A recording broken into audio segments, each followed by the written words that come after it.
그래요. 그,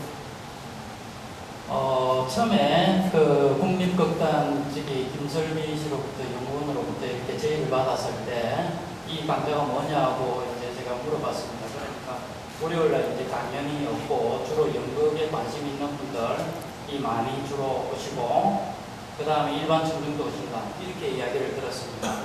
그래서 저희에 대해서 왜 제의를 하셨느냐 제가 또 다시 물었습니다. 그래서 패트 바이스는 그 드라마 작가고 그래서 한번 좀 해달라 이렇게 요청을 했습니다. 그래서 제가 이렇게 정확하게 뭐든지 가능한 한 우리가 100% 정확하게 할 수는 없죠. 그러나 가능한 정확하게 하는 것은 중요하기 때문에 제가 이렇게 이야기했습니다.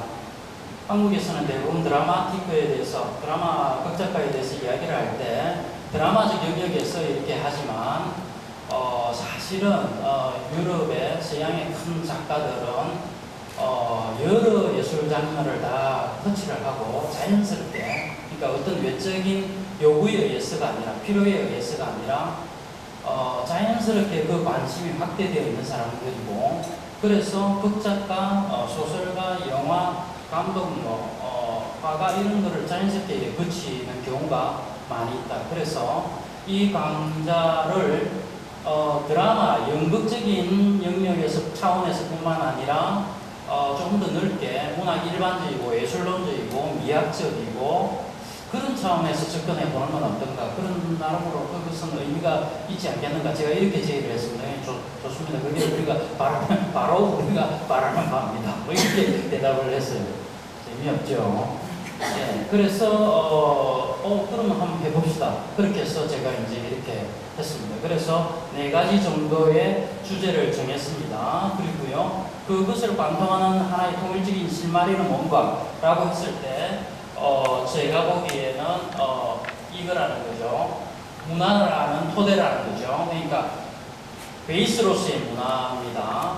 그죠? 확연히 드러나죠. 그랬을 때 문화가 어떤 단순히 제도적인 혹은 지적인 정신적인 자산물로서가 아니라 우리 토대, 생활의 토대로서의 문화가 역할한다는 거죠. 여러분 그렇게 하려면 어떻게 해야 되나요? 문화가 매일매일의 삶의 어떤 바탕이 되고 매일매일 그 개인의 생활의 세포, 근육, 언어와 어조, 행동에 스며들어 있어야 되죠. 그렇지 않나요? 그런가요? 그렇죠, 여러분. 그래서 상당히 어려운 문제죠. 그래서 저는 흔히 이렇게 이야기하는 문화, 토대로서의 문화에 대해서 그럼 펜타바이스의 경우에는 어떻게 드러나는가를 4차례에 걸쳐서 차근차근 검토해 가려고 합니다. 흥미로울까요? 네, 흥미롭죠. 그래서 상당히 이것은요 또 흥미로운데 또 하나 또 질문을 할게요. 여러분 한 작가의 말하자면 서구의 큰 작가, 분명히 큰 작가를 4번에 걸쳐서 우리가 터치를 하는 것은 간단한 일일까요? 쉬운 일일까요? 아닙니다. 아닙니다. 그건 아주 복잡하고요, 어렵고요.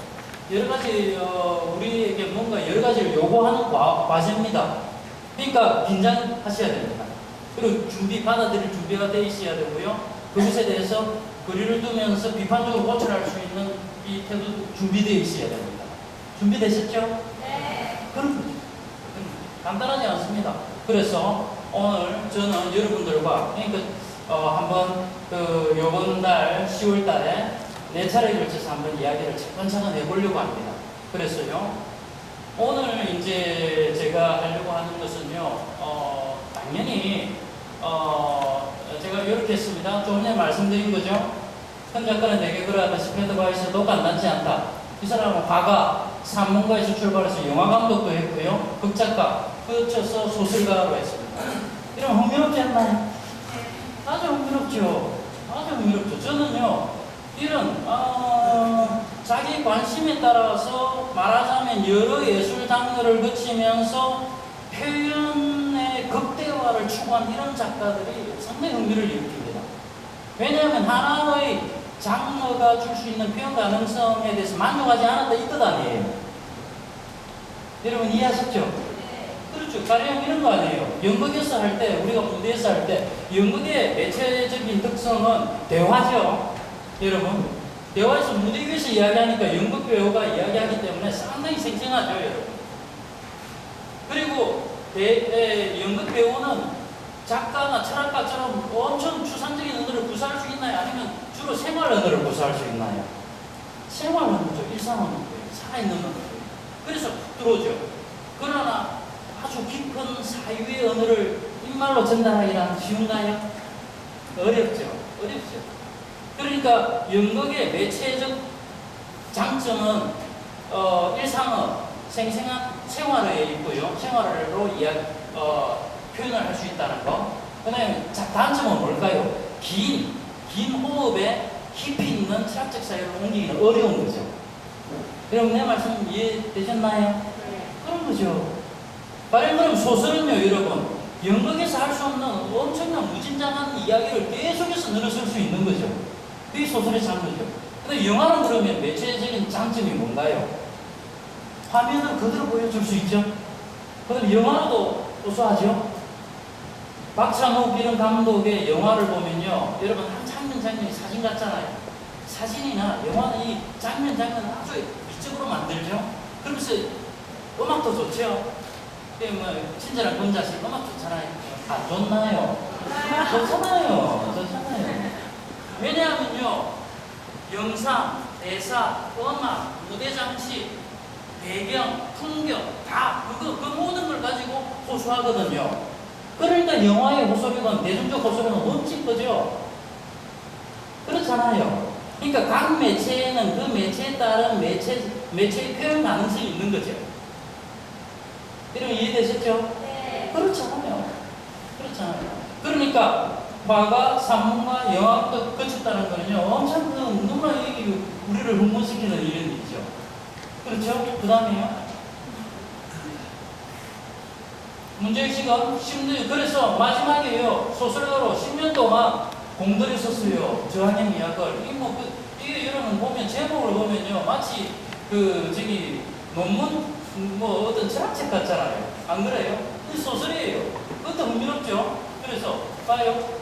했을 때 출간 당시에 야훈여 북 이렇게 100년의 책, 세계의 책 뭐 이렇게 나왔어요.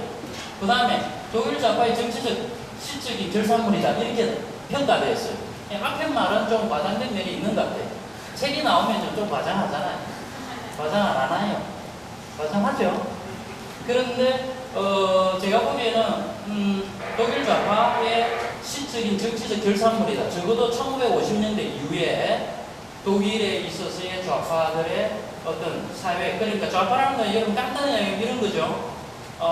문학적 예술적 표현을 통해서 이성적 사회의 가능성을 도모하는 사람들, 그런 사고방식을 가진 사람들, 그렇게 이야기할 수 있는 거죠. 그래서 그런 결산물로 평가를 받았습니다. 이 말은 설득력이 있는 것 같아요. 예, 그래서 이 강좌는요, 저항의 이야기 들어있는 중요한 문제의식, 이걸 다 할 수는 없잖아요. 그래서 한 4가지 정도 핵심적인 콘셉트를 제가 여러분에게 한번 이렇게 비춰드리겠다, 이런 생각이죠. 거기에 대해서 여러분들이 이제 받아들일 건 받아들이시고, 그 다음에 좀 의문 나누면 옆으로 제쳐두시고, 어떤 것은 질문하시고 이러면 되는 거죠. 이해되시죠? 오케이, 좋습니다. 그래서 바이스 문화 위주로, 연극 위주로 논의된 만큼 이번 강좌는 미학적인, 인문학적인, 문화적 지평 속에서 제가 한번 돌아보려겠다, 이런 뜻입니다. 그래서 참고 자료는 고대출판부에서 나온 요 책을 하려고 합니다. 이 책의 4가지 콘셉트에 대해서 하려고 합니다. 이거는 제 학위 논문입니다. 네. 그래서 넘어가겠습니다. 그래서요, 전체 이제 4번을 하잖아요. 전체 지도를 그려야 될 거 아니에요. 했을 때 저는 오늘 예술은 무엇인가에 대해서 한번 하려고 합니다. 그래서 예술은 무엇인가라는 것은 상당히 흥미로운 주제지만 이건 역시 간단하지는 않죠, 여러분. 우리는 문화나 예술이 뭐다라고 하지만 그것에 대해서 흔히 하는 말이 아니라, 상투적 언어가 아니라 자기 나름의 관점을 가지고 설득력 있게 이야기하는 경우는 드물죠. 그러지 않나요? 예, 거기에서 그런 점에서 간단치 않는데 오늘 제가 할 것은 이것입니다. 그래서 이것을 하고, 그 다음 강연은 지성사인 배제와 추출의 메커니즘입니다. 예, 우리의 지적인 정신사나 지성사는 한마디로 딱 압축하면 뭔가 이렇게 말할 수 있다 이거죠. 그 점에 대해서 이야기했습니다. 이건 마치 뭐 이것도 푸코적인 어떤 생각들, 문제의식이 들어가 있는 것 같은데 소설 안에 다 이게 있다는 겁니다. 네. 세 번째는 예술 경험은 어떻게 이루어지는가. 미적인 경험이 있잖아요. 예술과의 경험, 아주 개인적이고 사적인 이런 경험들이 어떤 메커니즘 속에서 점점 확대하면서 우리의 감성과 이성을 풍요롭게 하는가, 이런 문제죠. 네, 거기에 대해서 알 겁니다. 네 번째는요, 성찰하는 노동인간이라는 콘셉트에 대해서 이야기합니다. 됐죠? 네. 그래서 오늘 이제 제가 말씀드릴 것은요, 예술은 무엇인가입니다. 그래서 오늘은 여러분들과 제가 처음 만나서 페터 바이스라는 작가에 대해서 들어가는 시간 아니에요. 그래서 예술은 무엇인가에 대해서 제가 이야기를 하면서 전체적으로 페터 바이스라는 작가가 어떻게 생을 살았고 어떻게 또 어떤 예술적인 캐리어를 겪어왔던가에 대해서 우리가 스케치가 필요하겠죠. 그러지 않나요? 그거 없이도 바로 들어가도 오면 되나요? 아니죠. 준비 운동이 필요합니다. 예. 그래서 여기에 대해서 제가 한 서너 가지 이야기를 말씀드리려고 합니다. 이것도요, 말하자면 저는 상당히 중요한 거라고 생각합니다. 어떤 사람이 책에 대해서 논문을 쓰거나 책을 쓰거나 보면 그 사람의 문제의식이 확 좀 더 정면하게 드러나죠. 근데 강연도 마찬가지라고 생각합니다. 그 사람이 어떤 작가에 대해서 어떤 문제의식을 가지냐에 따라요, 그 강연의 내용이나 방향은 다릅니다, 전혀. 그리고 어떻게 정렬되어 있는가, 배치되어 있는가, 이런 것도 다릅니다. 예, 저는 여기에 대해서 제가 몇 가지를 말씀드리려고 합니다. 그래서 오늘, 사진 감상할 거고요. 이 문헌들의 더미 속에서 페터 바이스를 어떻게 헤쳐나갔는가, 이거 간단히 스케치를 할 겁니다. 그 다음 저희 믿게 이야기에 대해서 대략적인 내용을 알고 나서 세부로 들어가야 되겠죠? 그렇죠? 네, 그렇습니다. 그 다음에 들어가서 오늘 이야기할 것은 피카소의 게르니카라는 그림을 그러니까 저항의 이야기에 나오는 주인공들이 어떻게 이렇게 수용하는가, 해석하는가 하면서 예술이란 무엇인가에 대한 생각이 어떻게 이 사람은 받아들이고 해석하는가, 그 집안에 여기에 핵심이 있습니다. 그래서 게르니카와 소묘 몇 가지, 게르니카에 대한 주인공을 예를 그러면서 그게 결론으로 예술이라는 일종의 상처다, 부재의 기억이다, 어둠의 참이다, 이런 식으로 제가 전개 나갈 겁니다. 전체 지도 다 그려졌지요? 네, 좋습니다. 봅시다. 그래서요,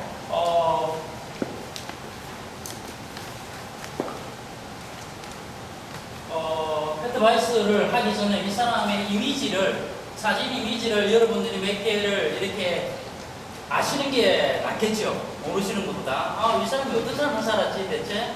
학교 다닐 때, 30대, 아니면 여러분 나이 40대, 50대 때 무슨 고민을 하면서 예술적인 고민을 하면서 현실과 대응했지? 그런 물음을 가질만 하잖아요. 그래서 이 사람을 보면 어떤 모습들이, 여러 가지 면모들이 드러납니다. 그래서 참고로 하시면 됩니다. 그래서요, 가령, 여기 보면요, 여기 요 밑에 제가 조금 설명을 해뒀습니다. 여기는 이제 82년에 죽었거든요. 16년에 태어나서 82년에 죽었습니다. 그러니까, 62에 태어나요?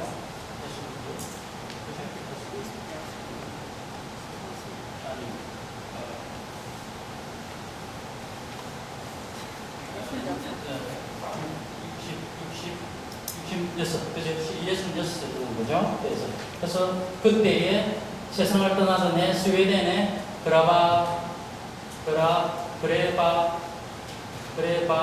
그레브가탄 작업실에서의 그 책상 모습을 적어놓은, 그러니까 좀 세상을 일찍 떠난 거죠. 예. 이상하다. 우리는 여기에서 그런 거 느꼈죠. 독일 작가인데 왜 스웨덴에 갔을까? 그죠? 예, 유대인이었고, 그 다음에 나치 점령 때에 여러 군데 피난을 다녔고, 헝가리, 체코로 갔다가 그다음에 스위스로 갔다가 영국으로 갔다가 스웨덴으로 갔다가 뭐 이렇게 삽니다. 쉽지 않죠, 여러분? 여러분, 자기가 사는 거주지를 여러 번 옮기면요, 세상이나 현실의 원리에 대해서 더 예리해지나요, 안 해지나요? 대답 안 하시네요. 세상에 대해서, 세상의 그 신상스러움에 대해서 그에 대한 감각이 훨씬 더 예리해지나요, 예리해지지 않나요? 예리해지죠. 또 정말 삶에서 무엇이 필요하고 무엇이 사소한 것인가에 대한 생각도 올라가나요, 안 올라가나요? 올라가죠, 여러분. 여행을 여러 번 다녀보면 정말 이거 불필요한 건 내가 늘 가지고 있었는데 막 그러잖아요. 던져버려. 그 다음에 또 여행 가면, 그래서 여행을 여러 번 다니면 꼭 필요한 것만 챙기죠. 마찬가지입니다. 그러니까 이 사람의 삶은 신선스러웠습니다. 아주. 그리고 그 밑에 보시면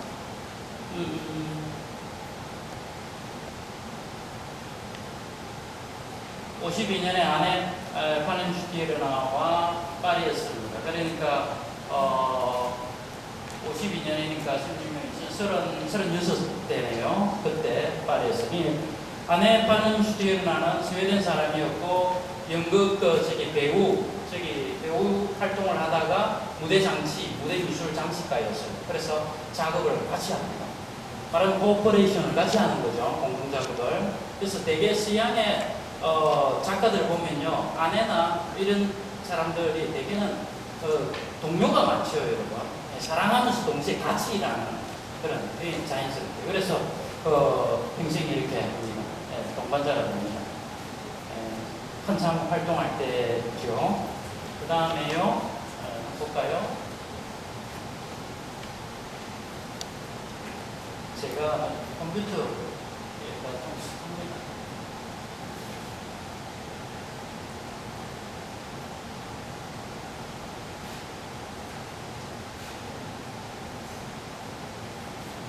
그 다음에 이것은 페트바이스 어릴 때입니다. 1920년대 4살 때죠. 어릴 때. 귀엽죠? 아이 때는 커도 귀엽죠. 그 다음에 이 어른 때는 여도세 마르기트와 33년이니까 16살 이럴 때입니다. 17살이죠. 이 동생은 아우슈피츠 그쪽으로 끌려가서 죽습니다. 여러분, 가족의 한 사람이 아우슈피츠나 여러 가지 로소용수에 끌려가서 죽음을 당하면 인간은 취약한 존재이기 때문에 그 상처는 평생을 가지요.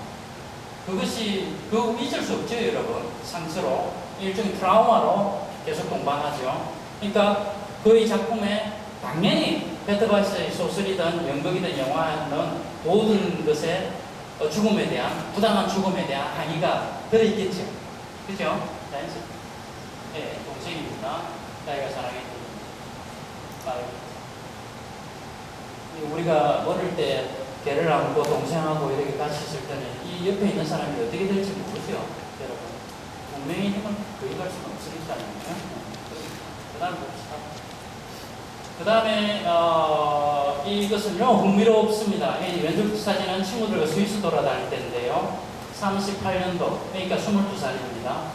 헤르만 헤셀을 찾아간 것도 인물이었어요. 흥미롭죠? 여러분, 뭔가요? 어떤 작가를 찾아보면요, 거기에는 꼭 또 다른 작가의 뿌리가 있어요. 작가는 작가를 통해서 전성이 되죠. 말하자면 유전이 되고 개성이 되죠. 네. 그래서 이 22살 때 친구들, 여기에 요 친구, 옆에 요 친구는 상당히 유명한 또 다른 학자로 성장하는 친구인데, 어떻든 같이 요 페트바이스 젊었을 때 이렇게 모습입니다. 그래서 1900몇 년인가 38년 때 39년에 히틀러 집권했으니까 상당히 유럽 상황 전체가 어려웠던데, 그 무렵에 친구들과 같이 도대체 어떻게 살아야 되지? 이 세상의 삶은 무엇인가? 또 나는 어떻게 의미 있게 사는가? 라는 것을 고민했겠지요. 그러니까 친구들과 체코 프라하에서 거의 일주일 열흘을 걸쳐서 스위스로 찾아갑니다. 헤르만 헤셀은요. 그러니까 뜨거운 열정이 있는 데는요, 그 열정의 역사가 있습니다, 여러분. 하루아침에 갑자기 나타나는 거 아닙니다. 최근에 제가 작년이던가 보니까 독일신문에서 헤세 그때 이후에 계속해서 헤세 죽을 때까지 헤세하고 편지 교류를 했는데 그에 대한 책 묶음이 작년인가 나왔더라고요. 그러니까 여러분 그 이제 나오는 거죠.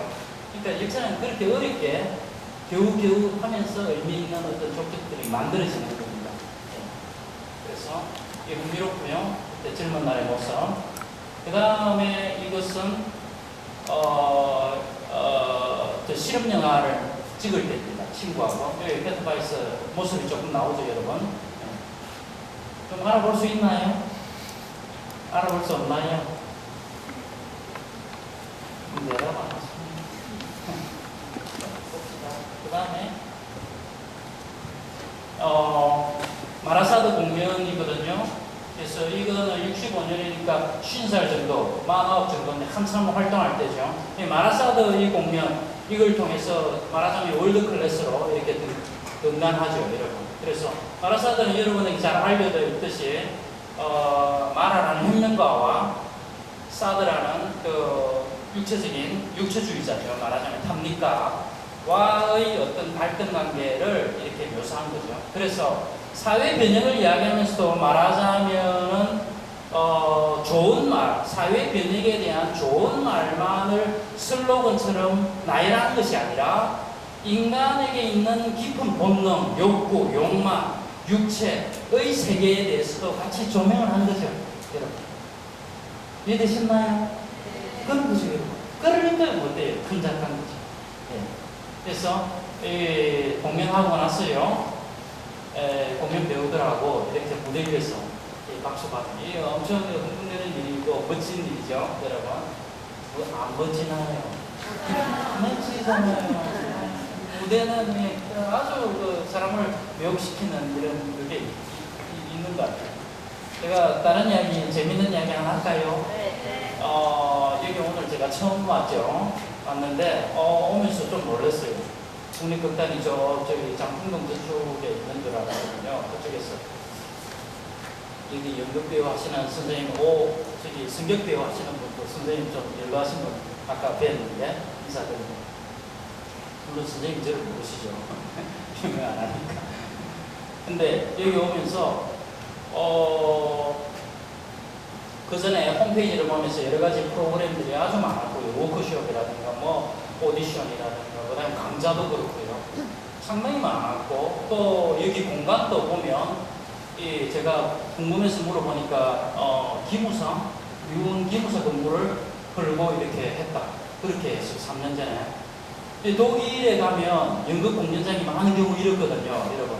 새로 이렇게 짓는 것보다는 큰 역이 있잖아요. 역이나 무슨 창고나 이런 걸 가지고 그대로 조금 증개축해서 쓰거든요. 의미 있는 것으로. 그래서 여기 보면 중간에 아주 공간도 넓고, 그 다음에 그걸 의미있게 이렇게 쓰는 여러 가지 제시되는 여러 가지 향유할 수 있는 여러 가지 세미나나 이런 방식들이 많잖아요. 수업이나 강좌나 공연이나, 이거 참 이게 뭔가 참 잘 돼가고 있구나. 이런 생각이 들었어요.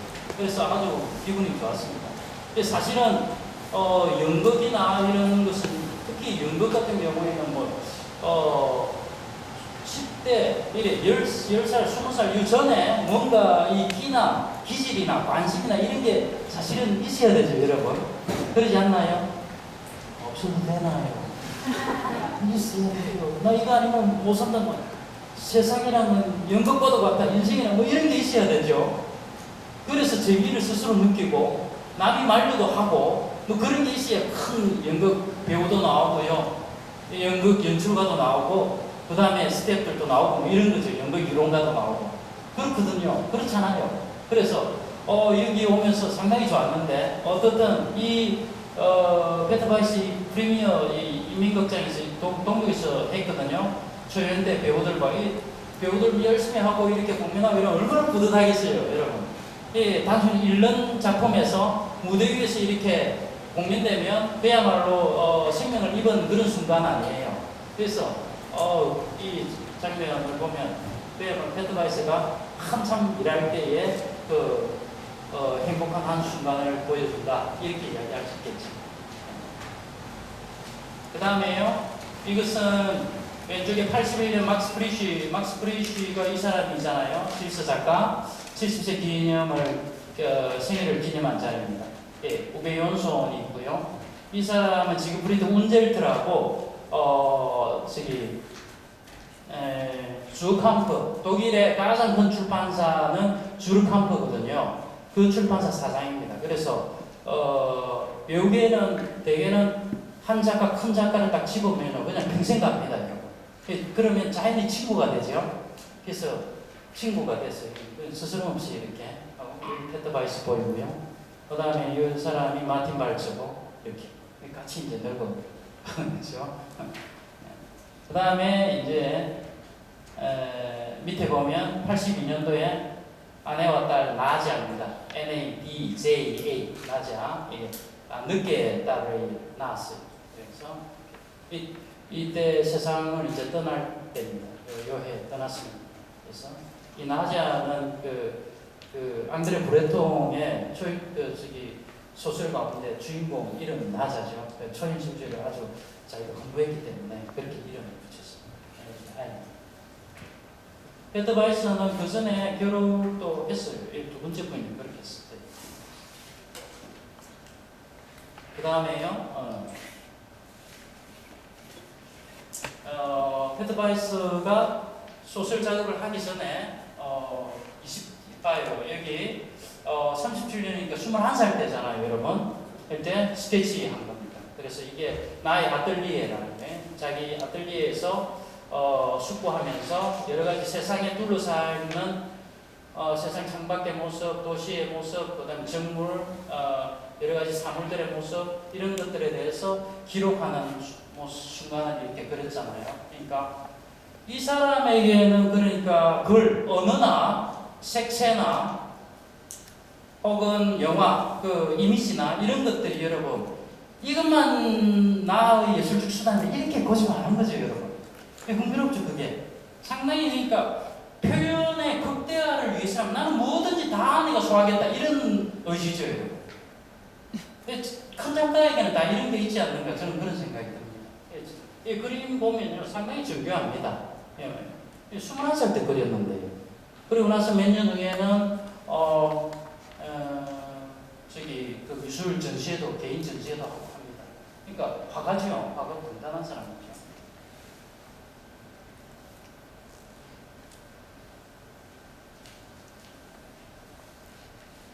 여기는 이거는 나의 아뜰리에였고 이거 제가 조금 이미지를 다른 거를 해야 되는데 잘못한 것 같아요. 실수가 못고생이죠. 제가 다음 시간에 새로운 거 보여드리겠습니다. 글 쓰는 사람 그래서 제가 이렇게 적었습니다. 밑에 이거는 제가 말씀드리고 싶은 거였기 때문에 제가 적었어요. 큰 예술가는 첫 번째 장르를 가리지 않는다. 두 번째 각각의 장르가 가진 최대한의 표현 가능성을 매체적으로 탐색한다. 영화면 영화, 연극이면 연극에서 줄 수 있는 독특한 표현 가능성이 있잖아요. 표현력이 있잖아요. 그걸 최대한으로 한다는 거죠. 예? 표현 가능성을 매체론적으로 탐색한다. 예. 이런 면이 있는 것 같아요. 예. 그 다음에요.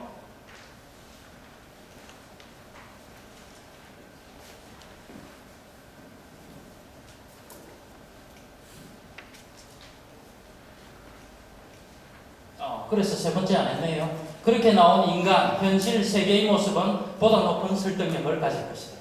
그렇죠? 네. 그 다음에요,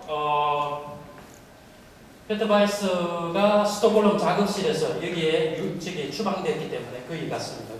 여기 스웨덴에 갔을 때도 이 사람은요, 여러분 그 독일어로 모국어를 이렇게 익혔잖아요. 근데 거기에서 가서 살아야 되기 때문에 스웨덴어를 엄청 열심히 노력해가지고요, 머리에서 익혔습니다. 그래서 스웨덴어로 글을 써서 발표하게 나옵니다. 그러면서 거기서 미술 전시회를 합니다. 그러니까 보통 부지런한 게 아니죠. 예. 예.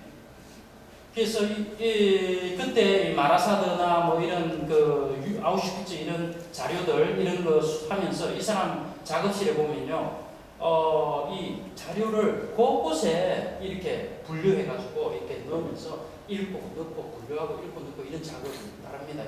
그러면 이런 거 보면요, 저는 그야말로 학자적인 은밀성에 대한 열정이 있었구나 이런 생각입니다. 그러니까 우리는 흔히 작가나 예술가는요 상상력만 있다 이렇게 생각하잖아요. 상상력 당연히 있죠. 창의력이 있어야 되고요.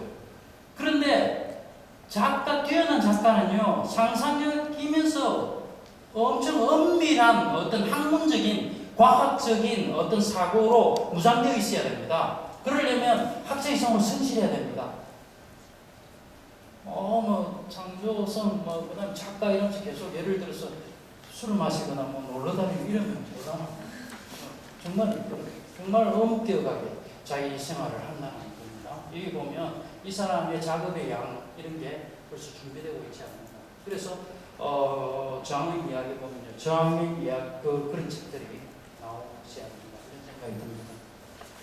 예, 여기에 그려놨죠. 이런 식으로 수많은 자료를 수집, 분류, 재정리하는 가운데 글쓰기 목표.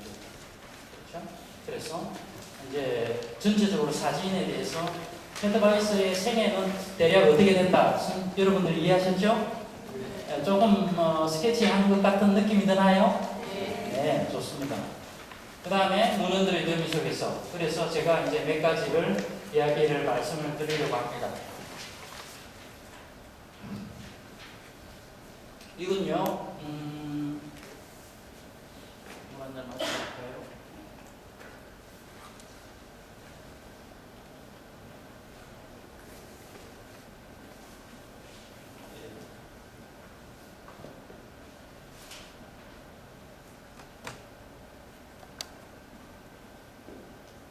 여기에 보면 저는 몇 가지를 이렇게 간단히 이야기를 했습니다. 우선은 페트바이스를 알 때 페트바이스의 책에 대해서 아는 거 아니에요. 그러면 우선은 이게 전제돼야 될 것 같아요. 그 사람의 어떤 한 사람의 어떤 지극히 독특했던 평생을 거쳐서 인간과 사회와 현실을 이해하려고 노력했던 사람을 정확히 아는 일의 어려움에 대해서 우선은 우리가 좀 생각을 해야 되지 않는가 싶어요. 그래서 그 사람을 알려면 우선은 산더미 같은 이런 페트바이스를 둘러싼 책이 있겠죠. 여러분 안 그래요? 그러죠? 네, 책이 있습니다. 첫 번째, 그것을 어떻게 그것이 그에 대한 논평을 이해하고 이 원전에 대해서 가령 페트바이스는 독일 사람이니까 또 이 페트바이스의 작품에 대한 독일 학자들의 여러 한 20-30명, 50명 뭐 이런 사람들의 논문과 글이 있겠죠. 여러분 없나요? 있잖아요. 있잖아요. 그리고 그러면 여러분이 당사자라고 생각합시다. 제가 그 당사자였죠. 그러면 그 논평을 그대로 여러분 받아들이나요? 아니면 그와 비판적으로 대결하나요? 비판적으로 검토하고 대결하죠. 어떤 건 좋다, 어떤 건 나쁘다, 어떤 건 애매하다, 어떤 건 틀렸다 이런 식으로. 그렇죠? 그럼 논평이 있고 논평을 이해하고 그 이해한 것을 내가 어떻게 받아들이며 다르죠. 이렇게 받아들인 거, 리셉트한 거, 이 수용의 내용을 여러분 그거 받아들이는 거 끝나나요? 아니면 오늘 내가 사는 현실에 어떻게 적용할 건가 문제가 있죠?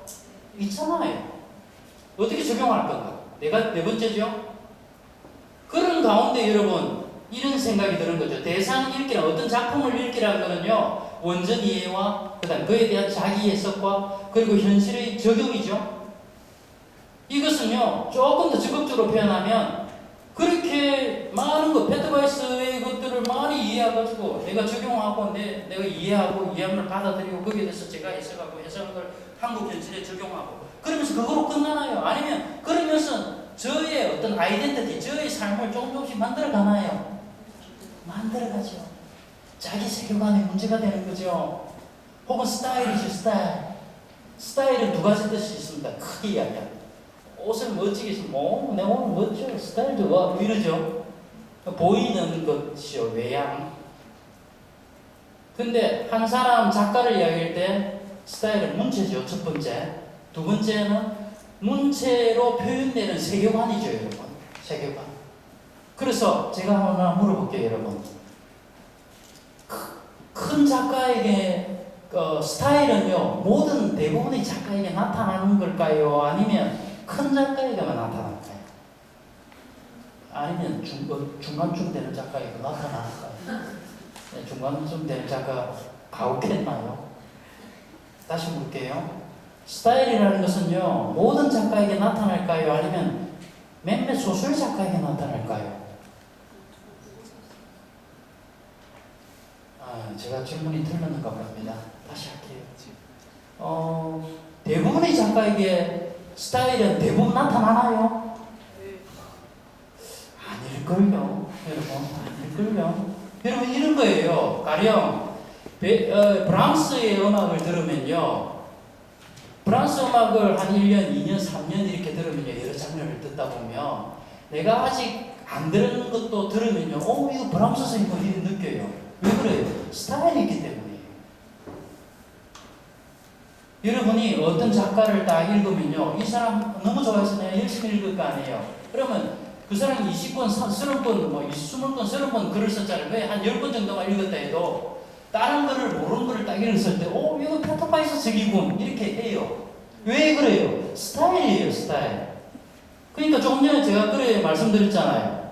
한 작가의 스타일이라는 거는, 그러니까 우리가 흔히 옷 멋있게 입고 뭐 이런 거 스타일이지만, 작가에게는 문체이지만 간단하게는 두 번째는 세계관이에요. 세계관.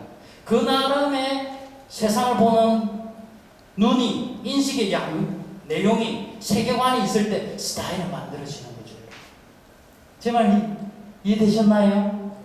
그런 거죠. 그러니까 여기에 적극적으로 표현하면, 이렇게 여러분 누군가를 산더미 같은 책을 읽고 그에 대해서 논평을 읽고 그걸 내가 받아들이고 현실에 적용하고 그것으로 끝나나요? 아니면 그걸 받아들여서 결국적으로 내 삶의 형식을 만들어 가는데 이용해야 되나요?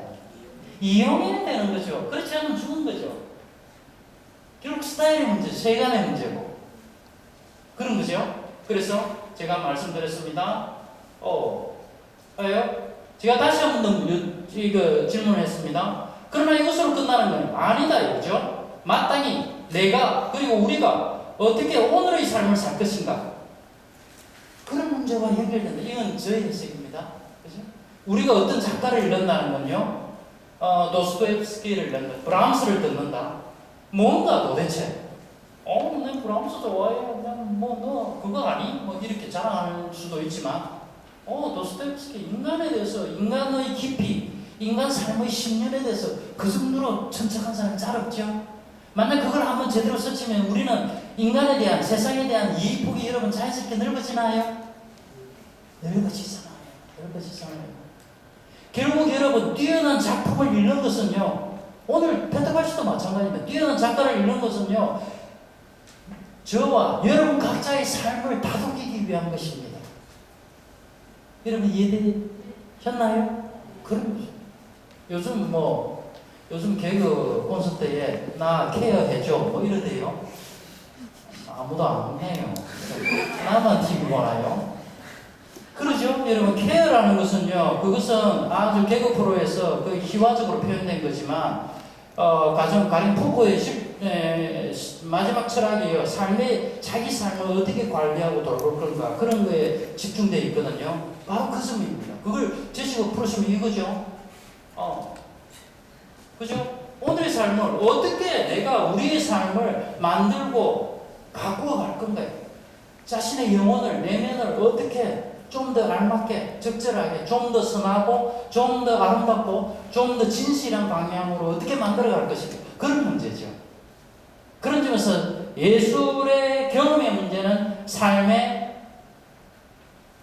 배려, 삶의 조직의 문제죠. 스타일라이징하는 그런 문제죠. 여러분, 제 말씀 이해하셨나요? 그런 거죠. 그래서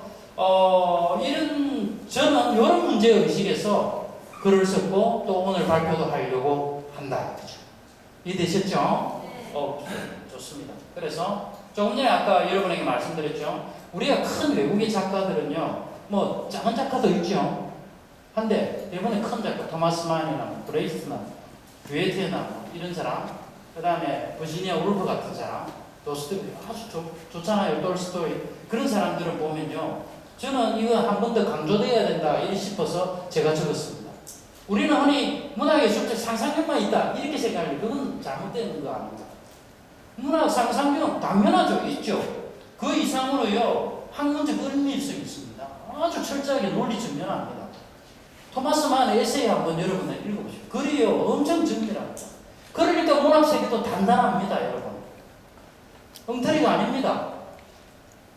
대충대충 써가지고 이렇게 대중들 기만하고 그래 안 합니다. 그런 무책임한 베스트셀러 작가 없어요. 한국에서 좀 검토해봐야 되지 않나요? 아닌가요? 검토해봐야 됩니다. 그러니까 흔히 이런 말 하잖아요. 좋은 책을 읽으면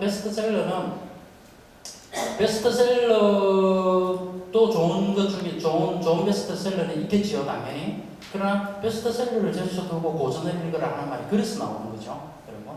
고전은 이미 수십 년을 통해서 검증된 작품. 그래서 그런 거죠. 그래서요, 이제 장의미학으로 이제 들어왔습니다. 그렇게 하시고요. 조금 전에 어느 한 분이 청중이 질문해도 되느냐 그래서 제가 가능하죠. 그래서 그 조금 전에 질문자에게 그냥 공개적으로 하는 게 좋겠다. 왜냐하면 한 분이 의문스러워하는 거는 다른 분도 되게 의문스러워하고 또 그 질문을 통해서 더 정확하게 알게 되잖아요. 그래서 뭐 그 질문이 아주 비밀스러운 것이 아니라면 비밀스러우면 다음에 프라이버시 관계 안 그런다면 지금 해서 공개적으로 해서 토론하면 더 우리의 패트바이스에 대한 느낌이 올라가는 거죠. 그래서 그렇게 하라고 했습니다. 괜찮나요? 네. 그리고 질문을 하시고 나서 뭐 바쁘다고 하니까 이제 떠나신다고 그래 하시면 되죠. 문제 없습니다. 네, 하세요. 네. 목소리 크게. 패트바이스가 아니라 선생님 강의 들으면서 궁금한 점이 들어서 좋습니다. 두 가지인데요. 네. 쑥스러운데 안 적으시면 좋죠. 20살 하셔도 돼요. 저는 음악에 대해서도 스타일 말씀하시면서 음악에 대해서도 스타일 말씀하시면서 네. 했는데 네.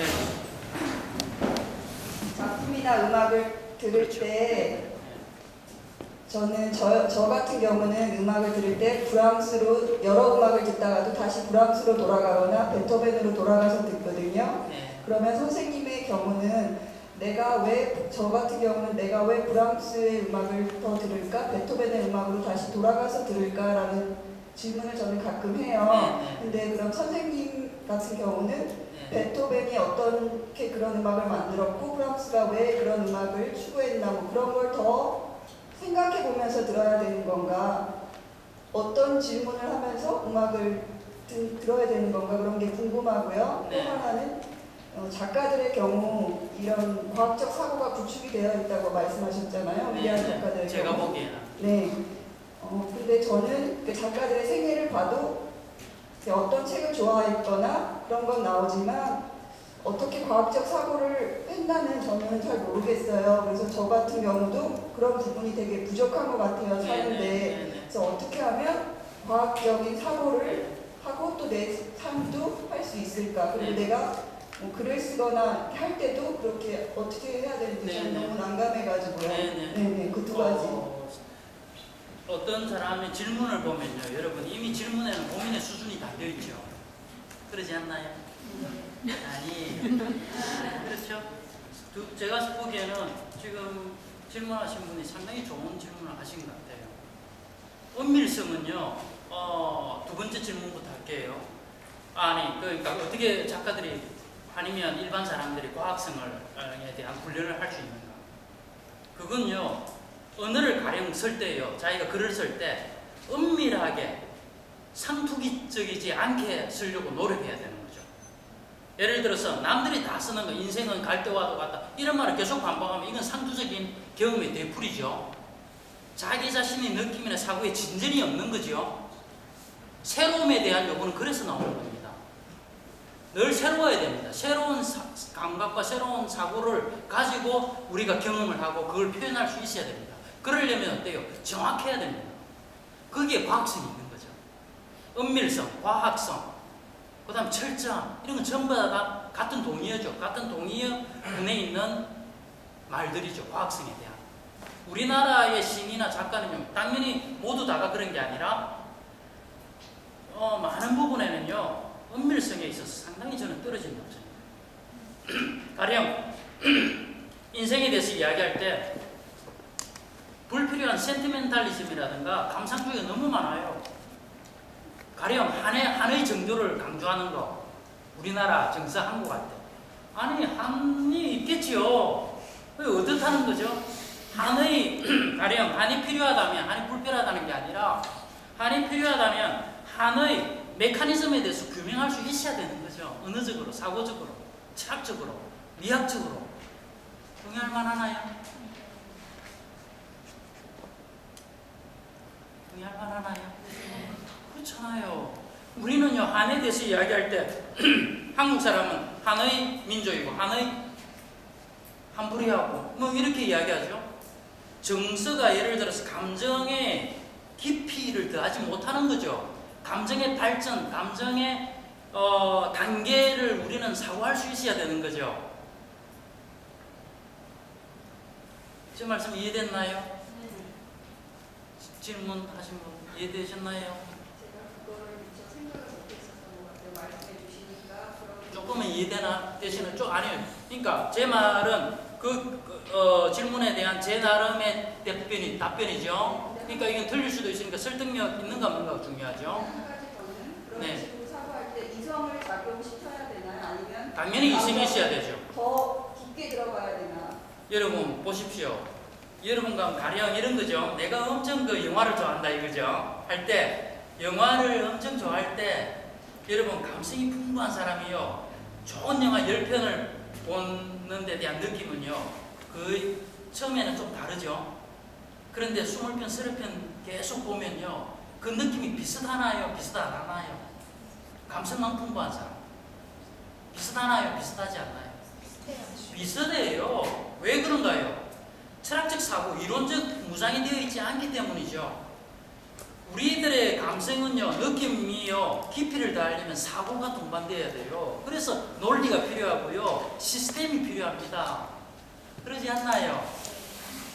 그래서 철학이 필요합니다. 첫 번째, 두 번째, 철학이요. 그러나 철학만 하면요, 여러분 지루한가요? 지루하지 않나요? 지루해요. 지루해요.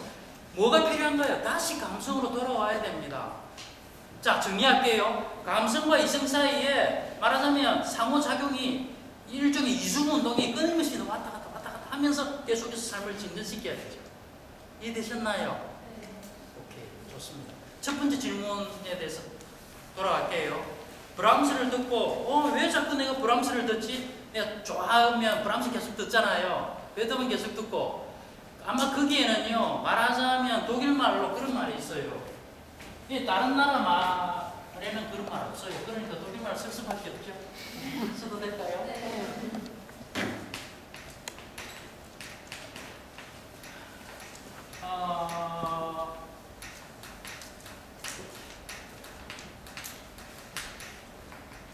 독일말은 명사가 좀 어렵죠, 여러분. 제가 좀 설명할게요. 가이스트는 정신이죠. 가이스트에서 이거는 이제 발음하기 쉽게 해서 이렇게 되는 거. 가이스트, 스페반드샤프트, 친족, 친화성 이런 말이거든요. 이런 말이거나 또 이런 말을 써요. 젤렌, 스페반드샤프트, 영혼의 친화성.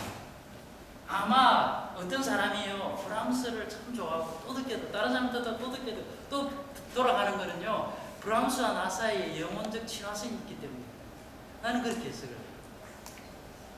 이 기질적으로나 천성적으로나 이게 엄청 맞는 거죠. 그렇게 맞는 사람 만나기는 어렵거든요. 그렇게 맞는 사람 만나면 어떻게 돼요? 영혼의 친구가 되는 거죠. 친구가 안 되나요? 돼요. 잊을 수 없는 친구가 돼요. 그리고 그 앞에서는 내가 아무렇게나 되어도 좋아요. 왜 내 친구이기 때문에, 영혼의 친구이기 때문에. 유럽의 큰 작가들 사이에는 이런 친교 관계가 있는 친구들이 많아요. 그러니까 끊임없이 주고받으면서 계속 성장해요. 영혼에서 말하자면 성장이 이루어지는 거죠. 저는 정말 깊은 의미의 행복한 사람이 이런 사람 아닌가, 이런 생각입니다. 좋습니다. 질문 답변이 좀 됐나요? 그러면 제가 더 브람스에서 이런 이렇게 근데 선생님처럼 이렇게 한 사람의 일생을 좀 더 어떻게 들어야 되나 그럴 필요가 없나요? 그런 건 없이 가령 음악을 저는 음악 이론적인 거 잘 무식하기 때문에 뭐 잘 모릅니다. 그건 고백해야 되죠. 모르는 건 고백해야 되죠. 근데 점점 갈수록 음악이나 그림이 좋아요. 예, 그림 같은 게 말 없는 시라고 그러잖아요. 브라스가 막 설명하고 이래 안 하잖아요. 좋은 그림, 좋은 음악 이래. 음악도 이 브람스의 심포니 요즘 4번의 1악장 이런 거 듣기 좋잖아요. 아주 쓸쓸하고 장중하고.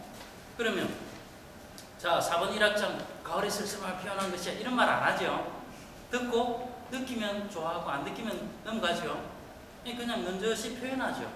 그러니까 음악이나 예술은요 주장하거나 설명하는 언어가 아니지요. 여러분 묘사하는 언어죠. 그러니까 좋아해야 되죠. 그리고 거기에는 훈련이 필요하고요.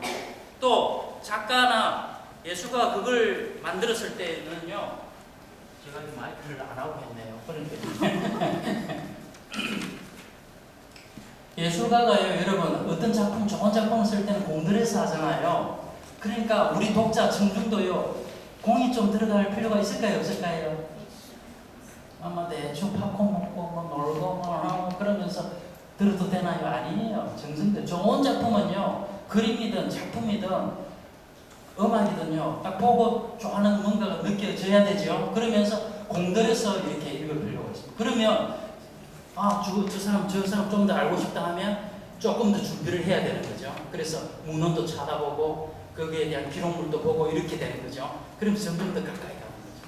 사람도 마찬가지잖아요. 딱 봐서 나의 술 친구다 이러면 좋아 이러지만 깊이 있는 관계는 안 되잖아요. 깊이 있는 관계는 서로 세계관에 어떤 일치가 있어야 되지 않나요? 네, 그런 거죠. 좀 답변이 됐나요? 네, 좋습니다. 그래 넘어갈게요.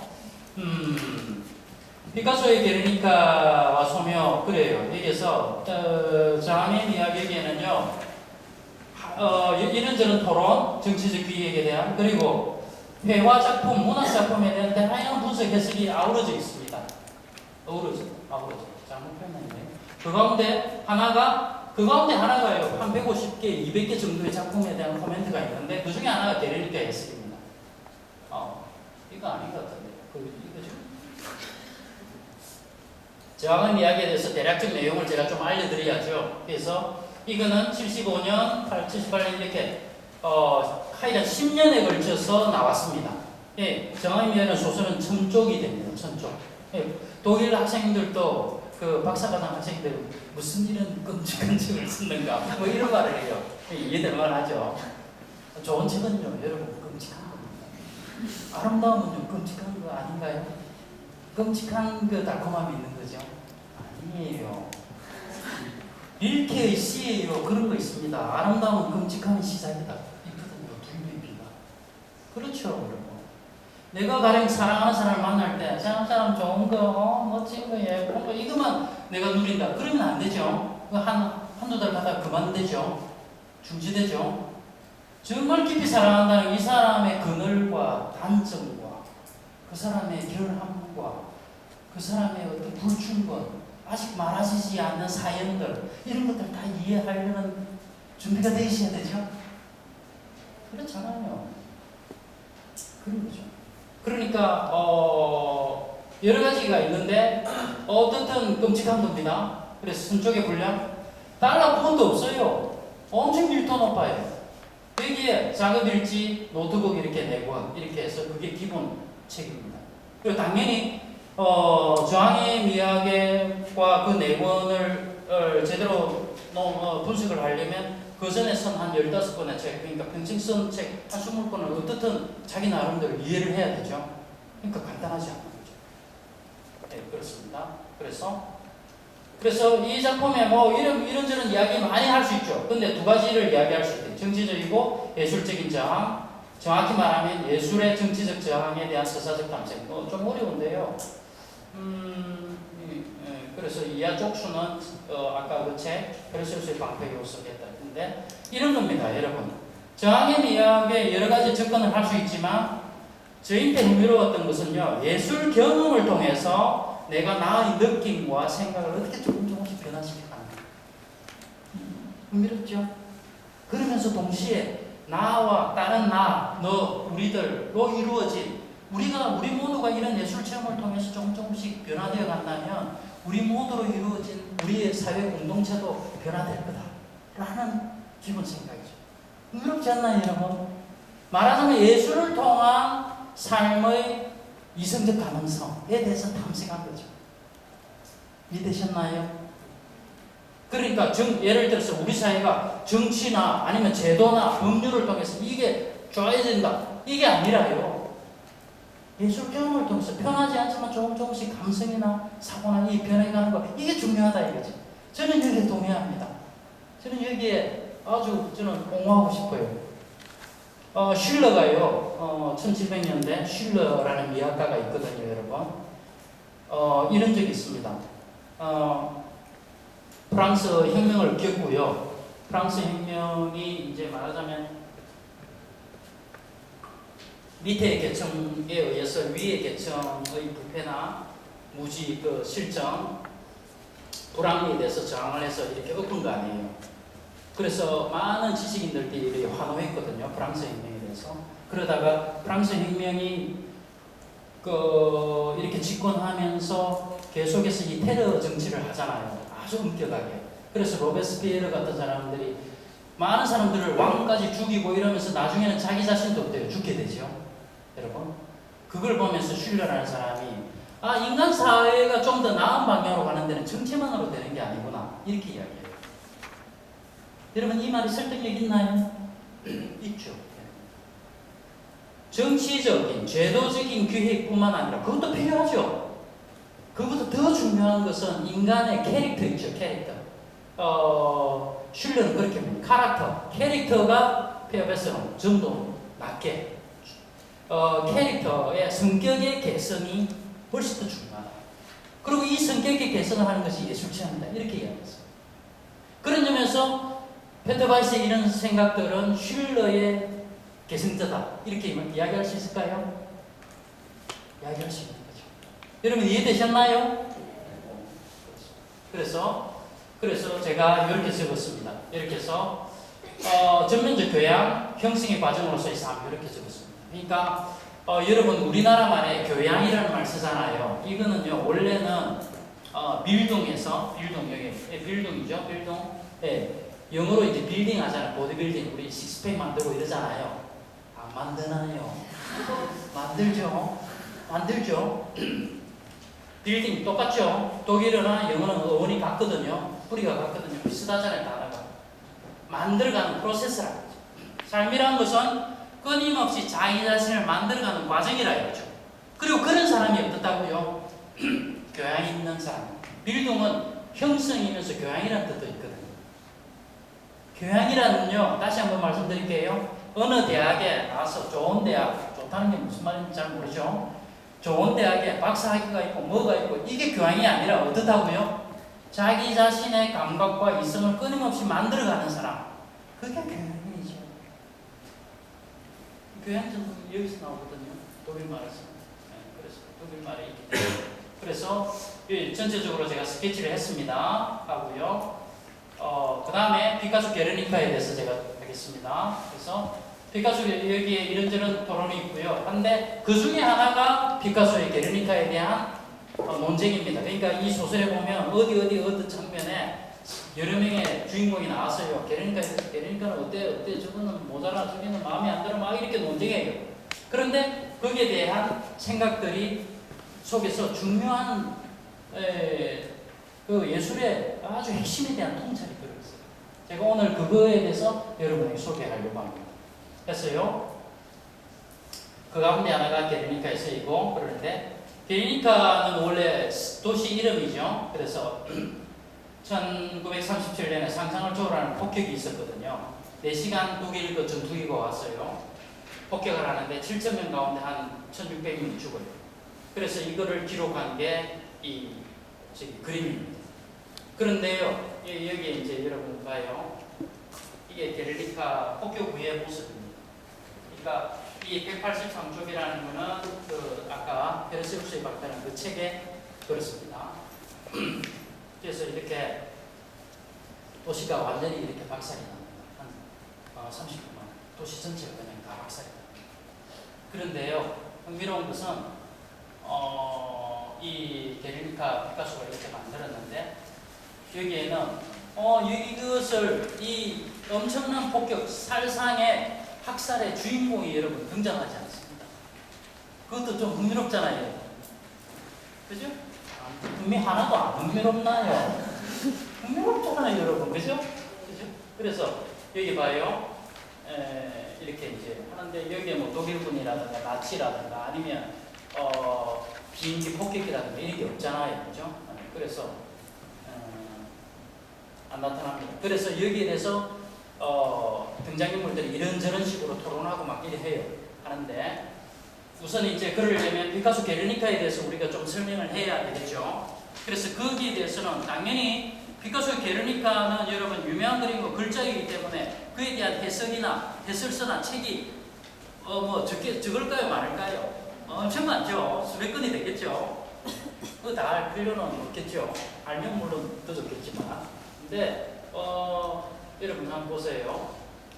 우리가 보통 이제 미술학자들 이분들은 그림들을 양식적으로 아까 말한 폼, 스타일이나 이 형태가 그 전에 학자는 미술가는 화가는 어떻게 썼는데 이 사람은 어떻게 변형시켰다 주로 이런 식으로 연구를 하거든요. 논문은. 그런데 그거 다 제쳐둡시다.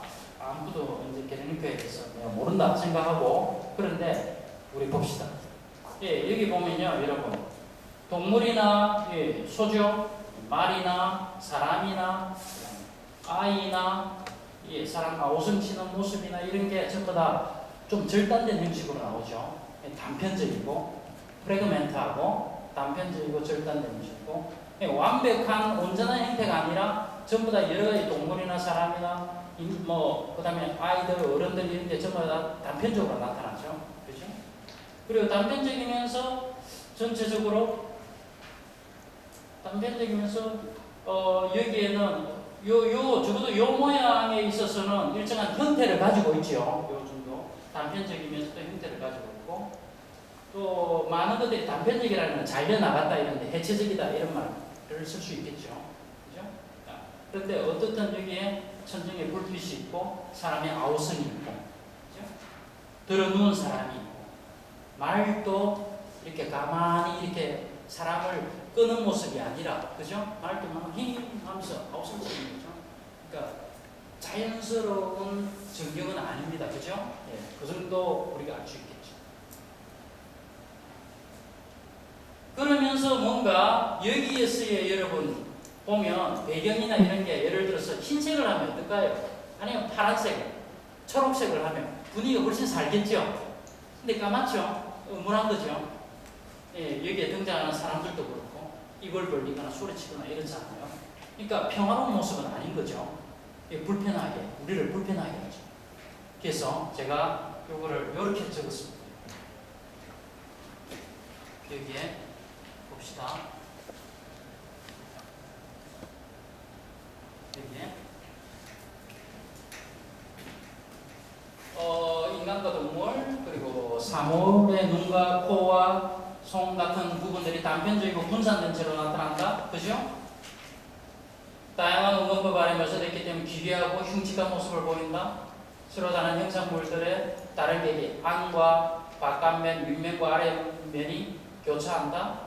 그래서 보이는 경험적 세계뿐만 아니라 보이지 않는 세계까지 암시한다. 이게 봐요.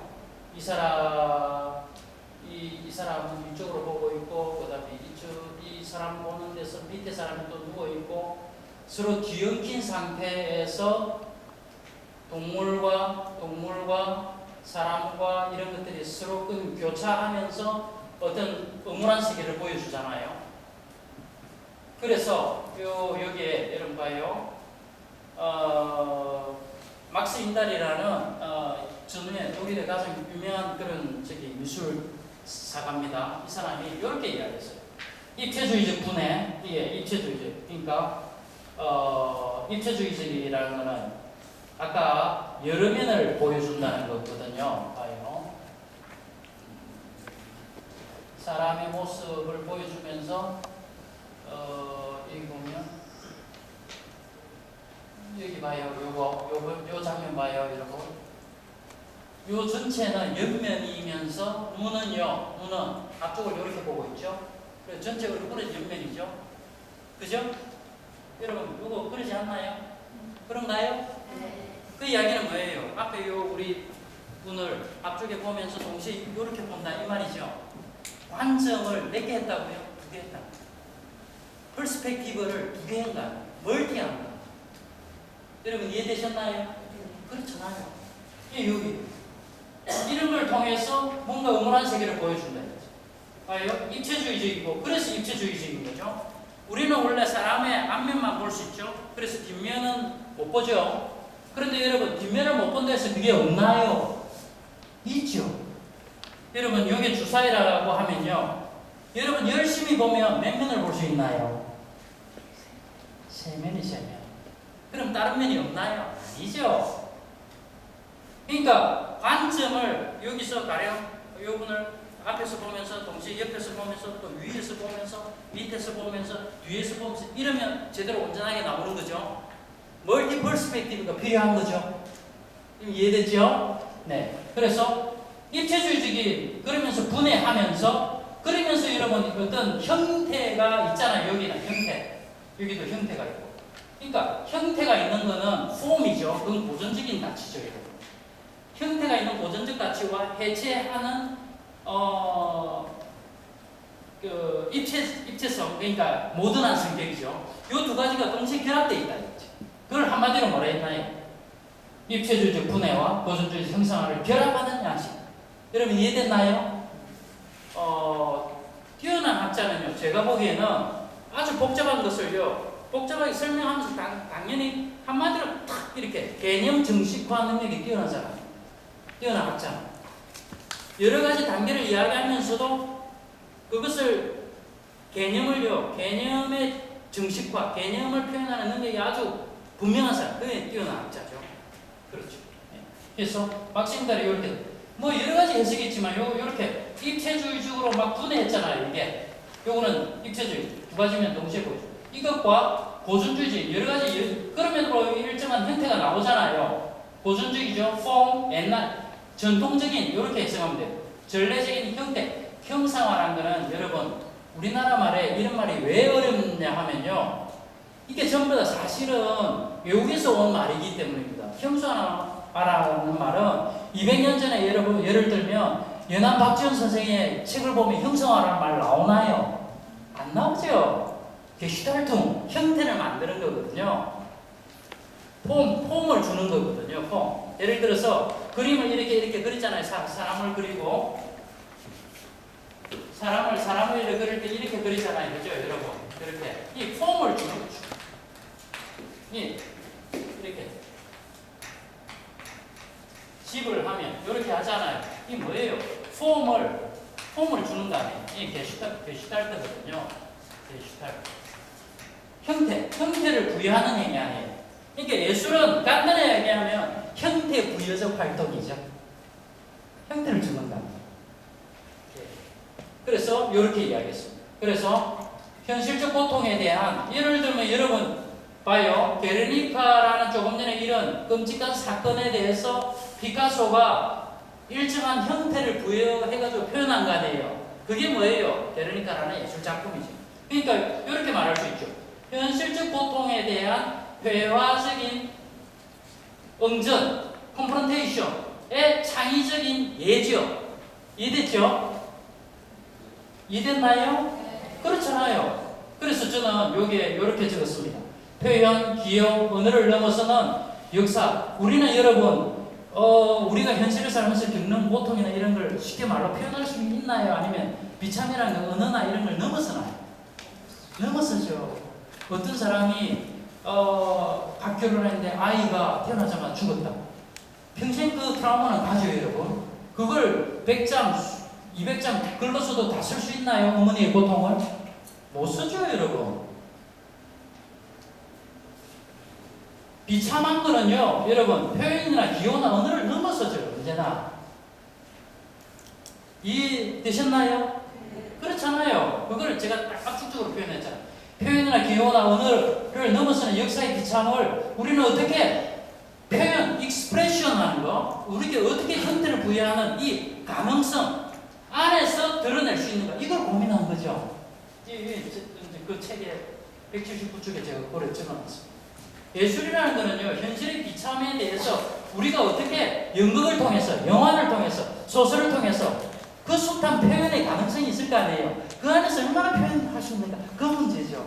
그 미학적 문제죠, 미학적 문제. 네. 여러분 되셨나요? 네. 그래요. 그래서 이제 피카소 됐습니다. 그래서 피카소는 이제 이렇게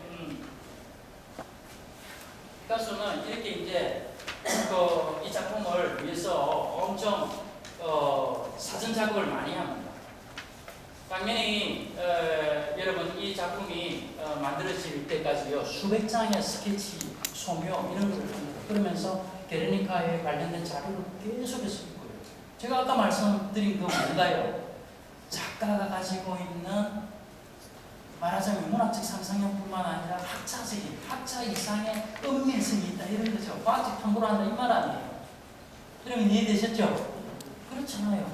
그래서 이 사람이 수백 장의 여러분 스케치를 합니다. 이 과정을 이제 작품 속에만 그 장의 미학 속에 있어요. 그는 피카소는 이 괴로운 그 현실의 비참을 표현하기 위해서 수백 장의 스케치를 하면서 어디 연구실 도서관을 찾아다니면서 탐구를 하고 읽고 그러면서 스케치를 했다. 이런 건 나옵니다. 이겁니다. 이런 과정. 이게 수십 장, 수백 장이 있어요. 그래서 그 중에 하나가 이제 이겁니다, 여러분. 그래서 여러분에게는 가장 간단하고 필요한 것만 제가 모아놨거든요. 그래서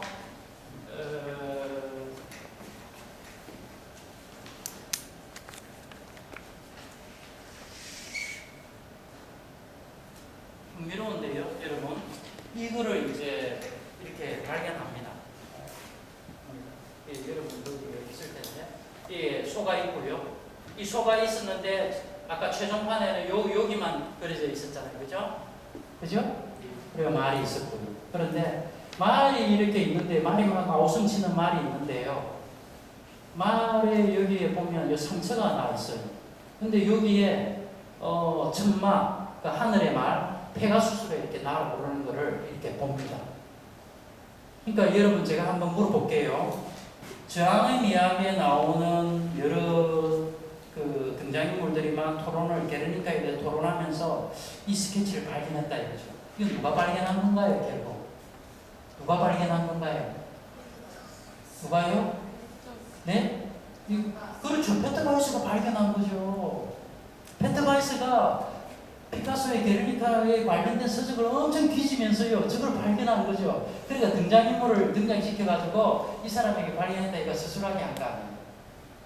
그렇죠. 왜? 자기의 예술적인 고민 이런 걸 요거를 통해 내가 표현할 수 있겠다 이렇게 생각한 거죠. 이랬죠. 그렇잖아요.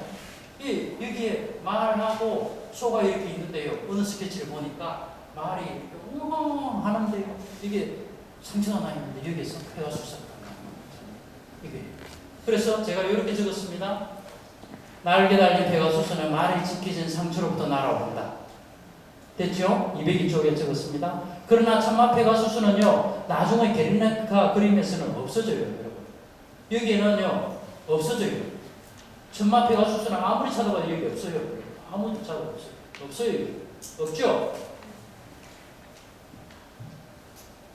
이 사실로부터 소설의 주인공, 나나, 알마나, 아이슈만 이런 사람들이 이 그림, 이 천마 페가수스가 준비하고 이렇게 사진 작업 스케치 수백 장 할 때는 있었는데 어느 학원들이 있었는데 왜 마지막 그림에는 없지? 그렇게 물었어요, 주인공. 그죠? 네. 넘어갈까요? 여기에 대해서 주인공들이 이런저런 해석을 합니다. 봅시다.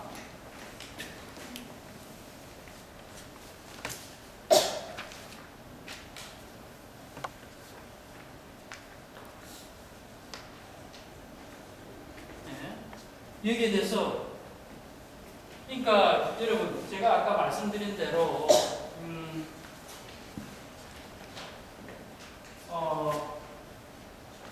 아까 1000페이지 저하님 이야기라는 1000페이지라고 했잖아요. 거기에서 하나하나 쫓아가기라는 거는 간단하지 않겠죠. 이런 표현이 나오면 잼뮤르밴드인가? 자, 잼뮤르밴드. 이 사람의 뼈와 살을 완전히 녹이는 이런 걸 요구한다 이런 말이에요. 저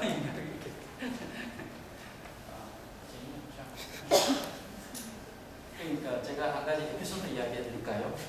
재밌을 텐데. 말해도 될까요?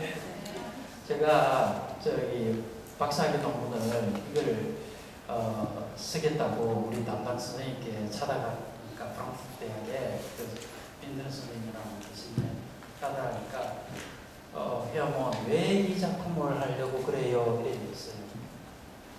이거는요 상당히 어렵고 이 선생님 이야기가 상당히 어렵고 사람의 뼈를 녹이는 이런 일이기 때문에 당신이 아시아에서 온 당신이 이제 선생님 속으로는 무슨 뭘 좀 할까 뭐 이렇게 생각하셨겠죠. 안 그러겠어요? 엄청 기대를 하셨을까요? 답변 안 하시는 그렇게는 안 하셨겠죠. 그러니까 제가 보기에서 여러분 당신이 박사학위 논문을 쓰는 거는 페트바이스의 그 이전에 좋은 드라마가 많으니까 그 한두 개를 하면 어떻겠습니까? 그것이 훨씬 간단할 겁니다. 시간적으로 절약되고 이렇게 표현하시다. 그래서 제가 뭐라고 말씀드렸냐면 제가 아까 문제의식 제가 말씀드렸잖아요. 여러분 아까 봐요.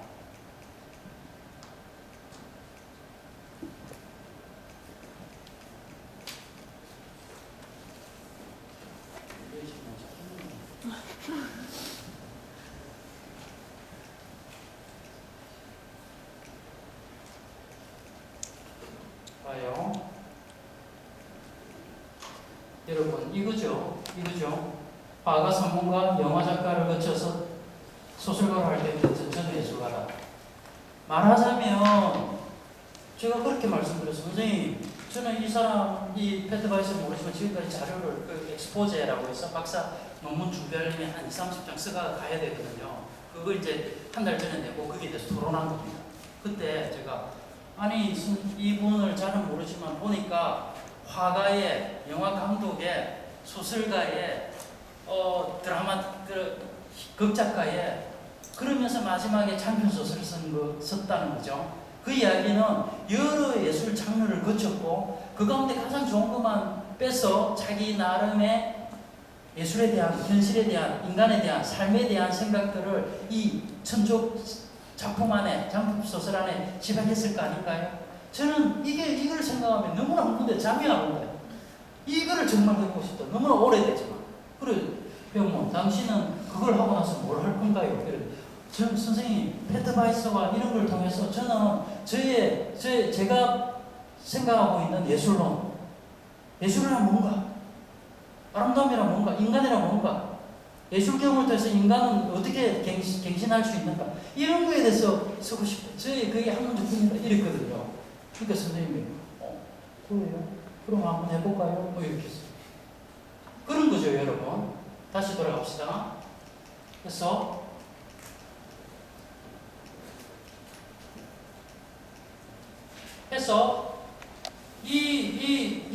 이거를 하면 사랑은 완전히 녹인 이런 것 계속해서 나옵니다, 여러분. 그 가운데 한 서너 가지만 제가 여기에 적었습니다. 핵심적인 것만. 그래서 여기에 한번 저항의 모양에는요, 요런 구절이 있습니다, 여러분. 같이 한번 읽어볼까요? 여기요. 책자들을 연구하면서 시작.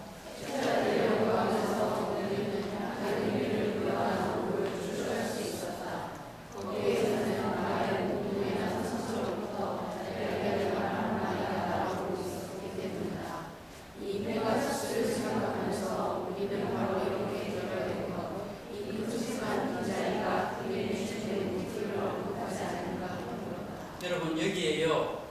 하면서 책자들을 연구하면서 우리는 다른 의미를 부여하는 것. 그러니까 기존의 게르니카에 대한 기존에 있었던 것과는 다른 해석을 받다 이거죠. 그래서 날개 달린 몸통의 상처로부터 말이 오르고 있었다 이거죠.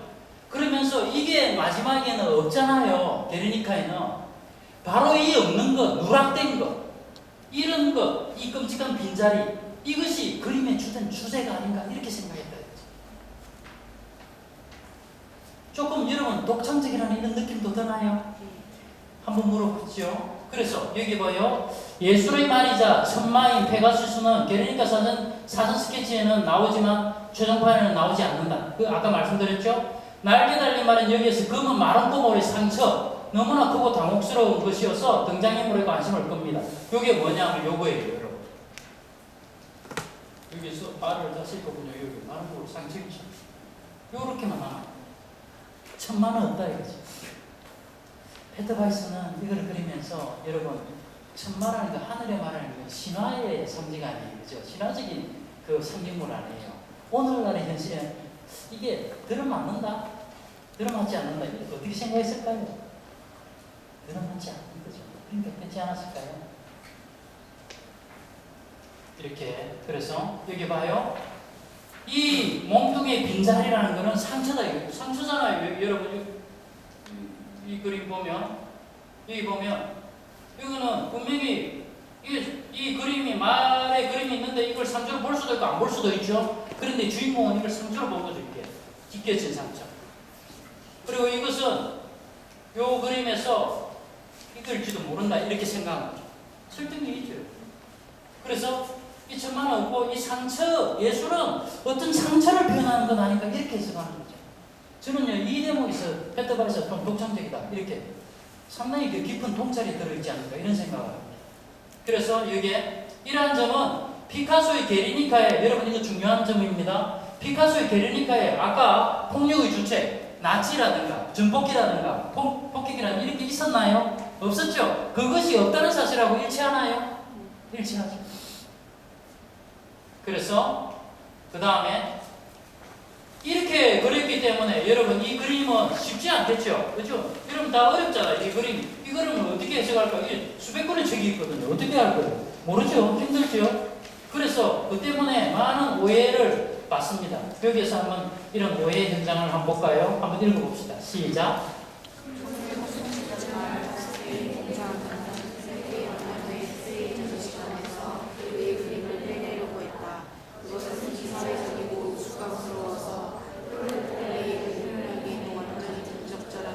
예, 됐습니다. 이거는요, 이 그림은 희한해서 비사회적이고 우스꽝스러워서 예를 들면 좌파, 프롤레타리아, 노동자 혹은 불우한 사람들의 삶을 표현하는 데는 너무나 부적절하다 이렇게 좀 그런 면도 있잖아요. 그죠?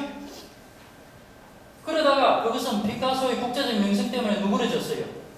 또 선정 가치도 있었다. 스캔들에 대한 두려움도 있었다. 그것은 리얼리즘이 아니다. 막 이렇게 이야기가 되었어요. 이거를 제대로 이해할 사람은 없겠죠. 안 그러겠어요. 쉽지 않은데. 그런데 이런 이해하기 어려움에도 불구하고 주인공들은 노력을 통했어요. 이렇게 조금씩 이해하게 됩니다. 그게 어딘가? 요 구절입니다. 한번 읽어볼까요? 시작.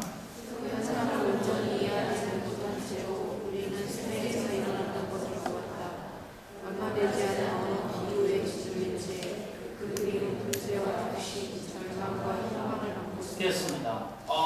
이봐요. 현상을 온전히 이해하지는 못한 채로 스페인에서 일어났던 것들이 있다 했죠. 여기 보면 여러 가지 것들이 완전히 다 이해하지는 못하지만 우성 치는 거, 사람이 소리치는 거 그러면서 어떤 쓰러져 누운 사람에게 촛불을 어떤 사람은 그 사람이 누군지 모르지만 얼굴만 나타나지만 이 촛불을 가져가죠. 그리고 여기에 불빛이 있고 밑에 쓰러져 있고 또 상처가 있고 그림의 전체를 완전히 파악하지는 않지만 이 그림이 삶의 어떤 비극을 드러내구나. 그러면서 비극을 야기시킨 사람은 없구나. 이렇게 느끼는 거죠.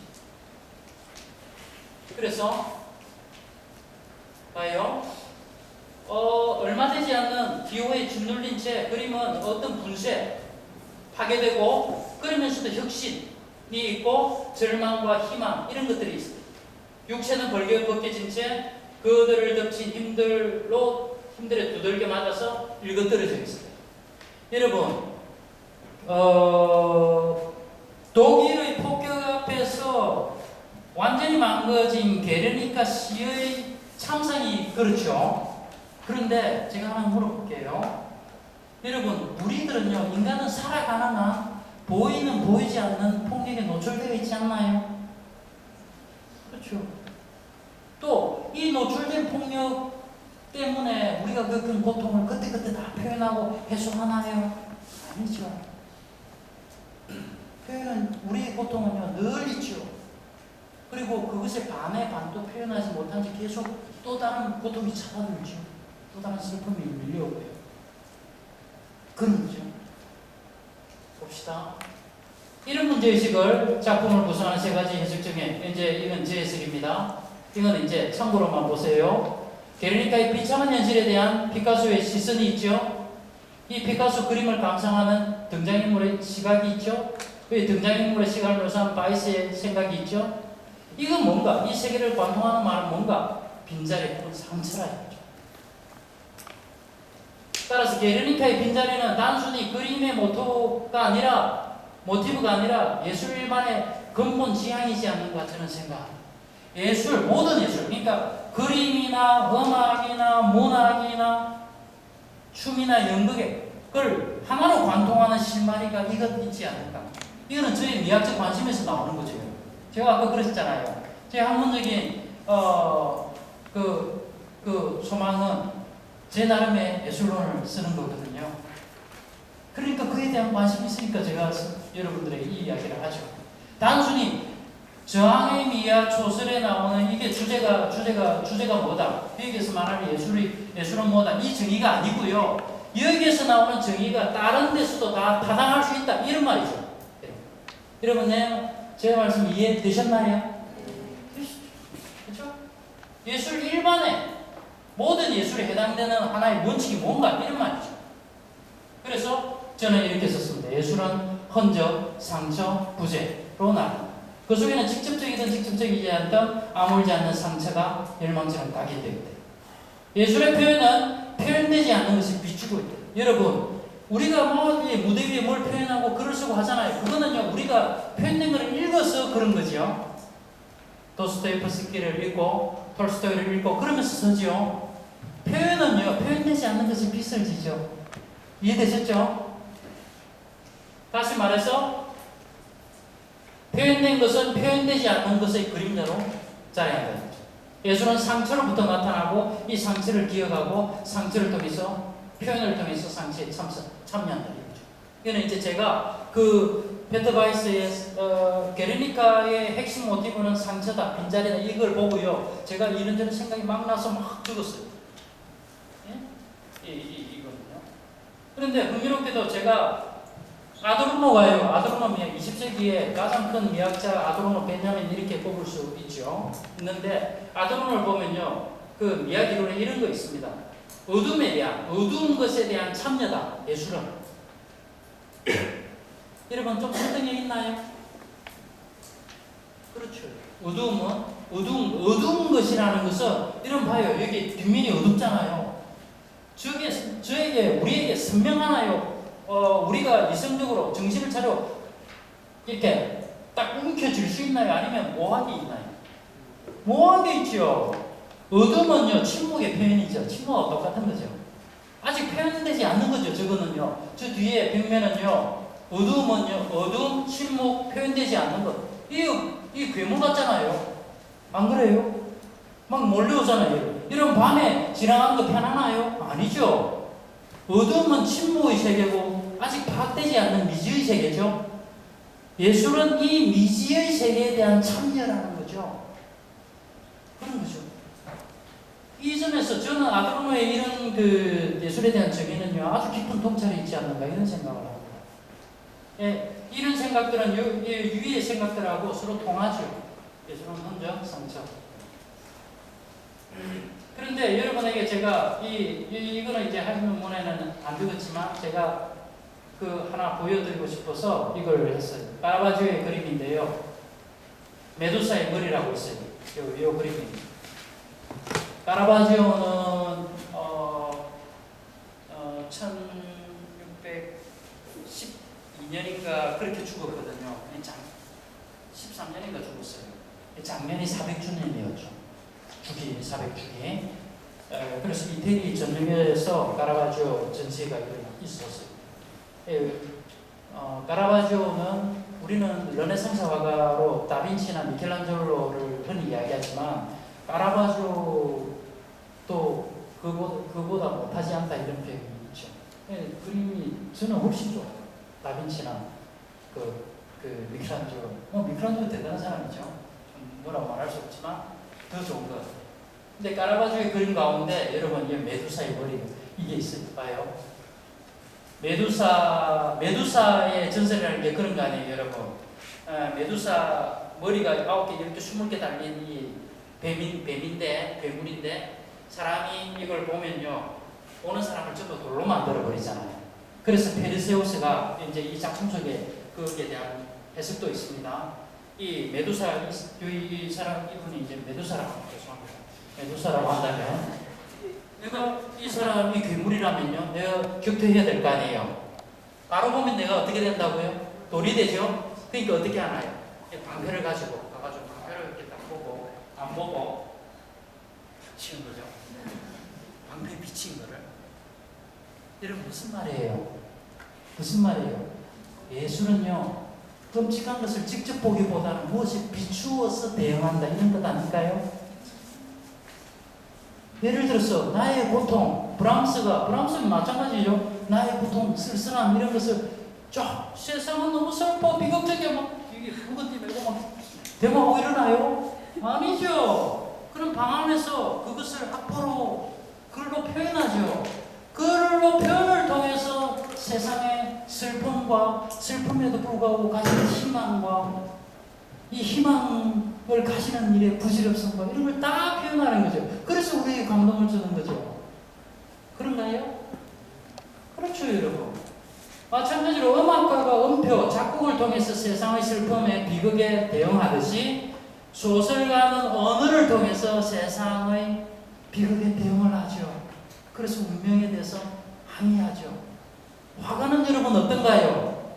화가는 그림을 통해, 색채를 통해 세상과 대응하죠. 컨프런테이션 하는 거죠. 응전하죠. 이해되셨죠? 그렇잖아요. 그래서 까라바주는요, 여러분 흥미로운데, 이 까라바주는요, 이 메두사의 머리를요, 두 가지가 흥미롭습니다. 진짜 방패예요. 그래서 놀랍죠? 재밌지 않나요? 의미 하나도 없나요? 재밌잖아요. 재밌잖아요. 방패 정말 이 반짝반짝하잖아요. 그런데 두 번째 더 놀라운 거는 뭔가요? 여기에요, 메두사의 얼굴에 자기 얼굴을 넣었어요. 와, 놀랍지 않나요? 자기를 드러내는 용기 있거든요.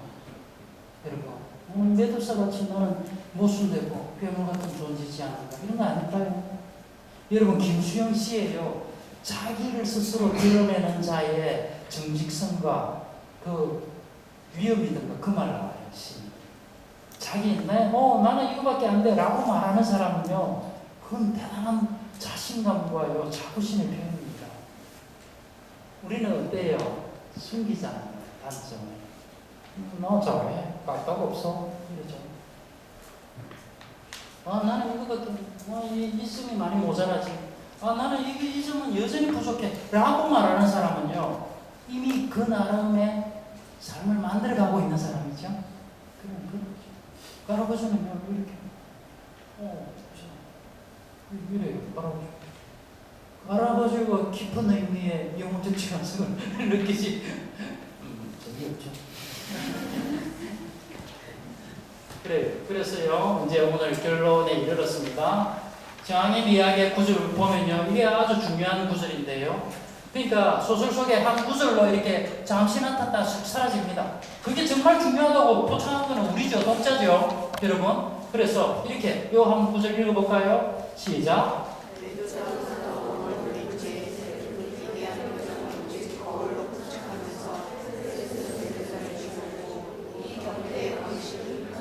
그렇죠. 이거는 엄청 중요한 구절인 것 같아요. 제 생각에는. 메두사로부터 조금 전에 이야기했죠. 몸을 돌린 채 그 기괴한 표정을 거울로 포착하면서 이렇게 해서 메두사를 죽였고, 그것을요, 그 격퇴의 방식, 그러니까 간접적 표현의 방식이죠.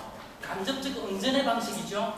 멜로퐁티의 예술론을 보면요, 예술이라는 간접적 언어라고 그랬습니다. 인디렉트라고 그랬습니다.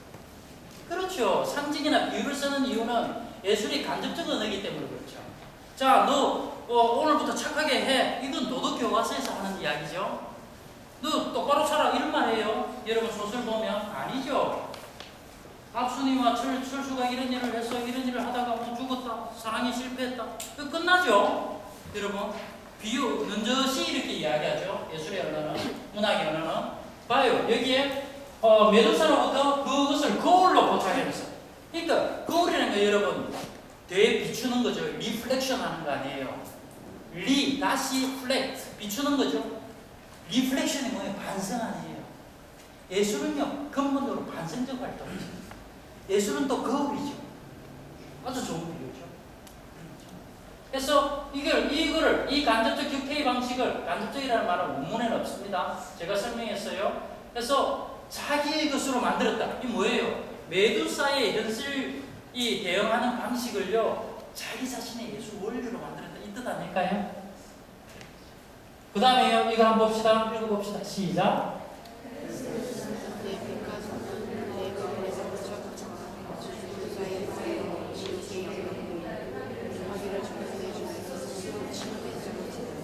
뭐라고 종으로 그런지 알 수 없죠. 갈수록 힘이 이제 약해지죠. 좋습니다.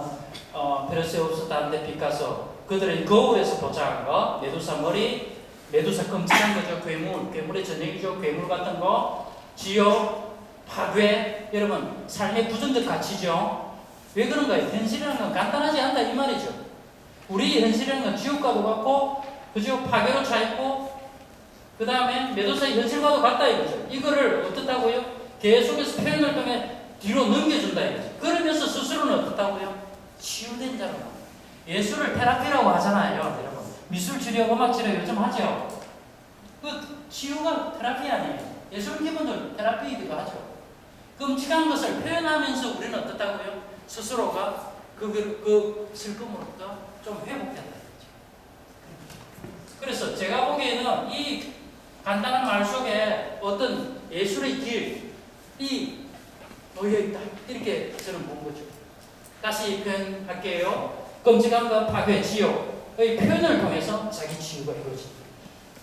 그래서 예술은 부재하는 것에 대한 미메시스 참여다. 이 미메시스라는 말이 좀 어려운데요. 지금 아직 제가 풀어서 말씀드릴게요. 아직 부재하는 거 없는 거 아니에요? 여기 아직 표현되지 않은 거, 표현되지 않은 고통에 대해서 미메시스라는 걸 여러분 모방적인 거 그대로 이렇게 묘사하는 걸 미메시스라고 하거든요. 그래서 그것을 있는 고통을 거기에 대해서 표현하면서 미메시스적이라는 것은 표현적하고 같은 말입니다. 거의 모방적, 표현적. 표현을 통해서 표현하면서 안가주면 하는 거죠. 참여하는 거죠. 그런 행위다 이거죠. 그래서 단순히 예술은 창조가 아니라 흔적 찾기고, 그래서 예술은 어때요? 마치 페르세우스가 이 메두사를 보고 이렇게 격퇴 직접 싸워가지고 막 실험해가지고 넘기고 이런 게 아니고 어떻다고요? 메두사 현실을 보면서 방패를 보고 비추면서 이렇게 친 것처럼 예술도 그런 간접적인 방식으로 현실의 비참함에 대응하지 않는다. 이런 뜻이죠. 이해되셨나요? 네. 좋습니다. 그래서 이제 남은 질문입니다. 이 명제를, 이거는 이제 저희의 관심입니다. 우리는 예술 장르 일반에 적용시킬 수 있는가? 무슨 말이에요? 우리 지금까지 일어난 것은 소설 속에 일어난 거 아니에요. 그리고 카라바지오를 제가 한번 여러분에게 회화에도 통한다 이거죠. 그런 의미에서 이야기해줬고, 다시 말해서 시나 소설, 우리 오늘 여기에서는 연극 공연장 아니에요. 연극에도 그런 것들이 통할 수 있는가 이 말이죠. 그죠? 회화, 음악, 건축, 조각 이런 데도 적용시킬 수 있는가 이 말이죠. 다시 표현할게요. 예술 일반론, 즉 미학에 정족하는, 미학을 세우는 일이죠. 저는 한국이 미학이 없지는 않겠죠. 그런데 치밀한 의미의 어떤 그런 미학적인 이런 체계는 있는가 이런 생각이 우선 들고요. 첫 번째, 만약에 있다 해도 단순히 논리의 축조로 끝나서는 안 된다 이런 생각이 들어요. 우리 미학 책 보면요, 아름다움은 뭐다, 아름다움은 적인가 어떻다, 뭐 추악하면 어떻다 이렇게만 나오잖아요. 너무나 추상적이죠. 저는 그런 것은 이제는 좀 벗어나야 되지 않는가. 제가 오늘 말씀드린 것처럼 그림도 있고 소설도 있고 음악도 있고 그죠? 브라운스도 있고 그것에 대한 우리의 매 각 개인의 생생한 체험이 있죠. 그거를 이야기하면서 논리가 곁들여져야 되죠. 그러면 훨씬 더 덜 건조하고 덜 추상적이고 생생한 이야기의 어떤 논이 만들어질 수 있지 않을까요? 저는 이제 그걸 희망하는 거죠. 네. 그래서 미학에 정촉하면서 그래서 예술 일반과 인문학, 문화의 방향 이때까지 이제 우리 이거를 물었죠. 그러면서 우리 이렇게 묻는 이유는 뭔가요? 우리가 사는 사회가 조금 더 나아졌으면 하는 바람에서지요. 우리 사회 아무렇게나 돼도 되나요? 아니죠. 그러죠. 그래서 사회 이성적 구조에 대한 물음과 이어질 때, 그렇죠? 공동체 지적 문화적 방향, 이게 어떻게 조절될 때 우리는 이성적인 시대, 인간적인 사회 이런 걸 이렇게 산다고 할 수 있을 거다. 뭐 이런 이야기죠. 이런 말 했는데 우리가 오늘 이런 걸 다룬 거는요, 여러분. 제 각 개인이 아까 그런 말씀 드렸잖아요. 내가 내 삶을 어떻게 조금 더 의미 있게 살 수 있는가. 그 다음에 나로 이루어진 우리 사회 전체가 이렇게 살 수 있는가. 뭐 이런 고민에서 시작된 거죠. 그런 거죠. 그래서 저는 예술에 대한 이런 논의가요, 여러분들이 소설이나 음악이나 그림이나 이런 것을 감상하고 경험할 때, 예술의 방향이라는 것은 부재 혹은 어두움, 어떤 아직 표현되지 않는 것, 이런 것을 쫓아서 더 정의롭고 더 아름답게 표현한 거 아닌가, 이런 식으로 고민해 가시면서 여러분 각자의 삶을 매일매일 좀 더 풍성하게 한다면, 말하자면 깊이 있는 그런 조금 더 더덥지 않은 대부분 허황된 삶일 가능성이 많죠. 조금 덜 허황된 이런 삶을 살 수 있지 않을까, 이런 생각을 합니다. 오늘 여러분 들으실만 했나요? 네. 마음 기분 그대로 좀 전달되길 바랍니다. 질문 받도록 하겠습니다. 시간이 많으시군요. 질문 하시기 바랍니다. 네.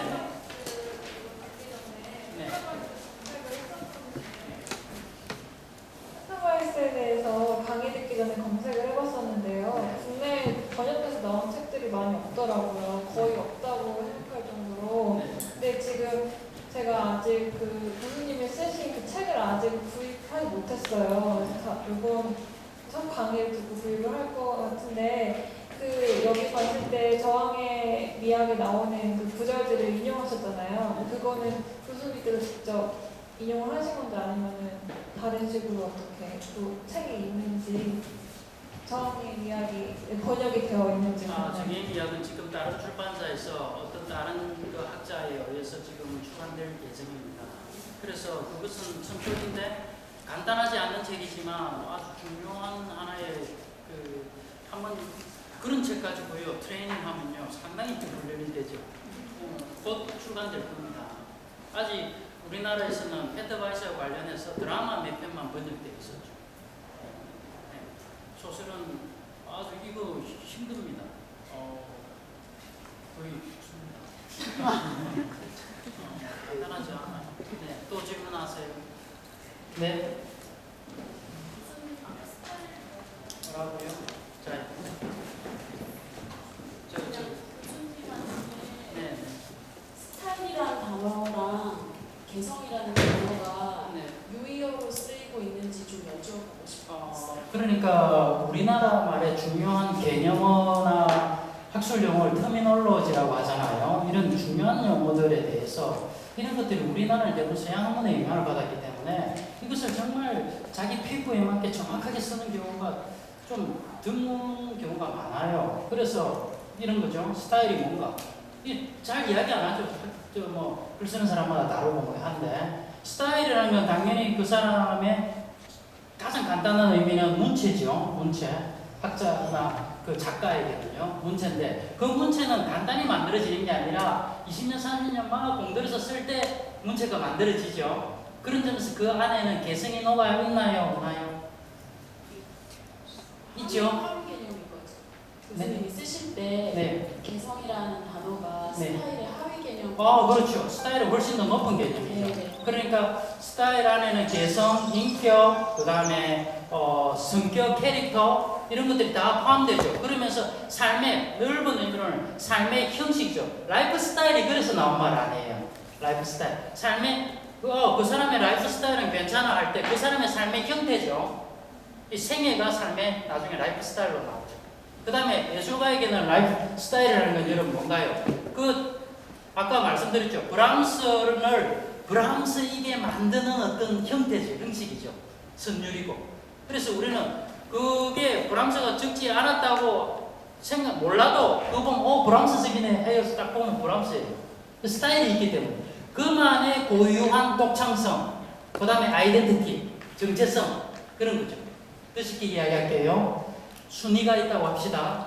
김순위를 김순위답게 김순위이게 만드는 변별성이죠. 개성적 변별성이죠.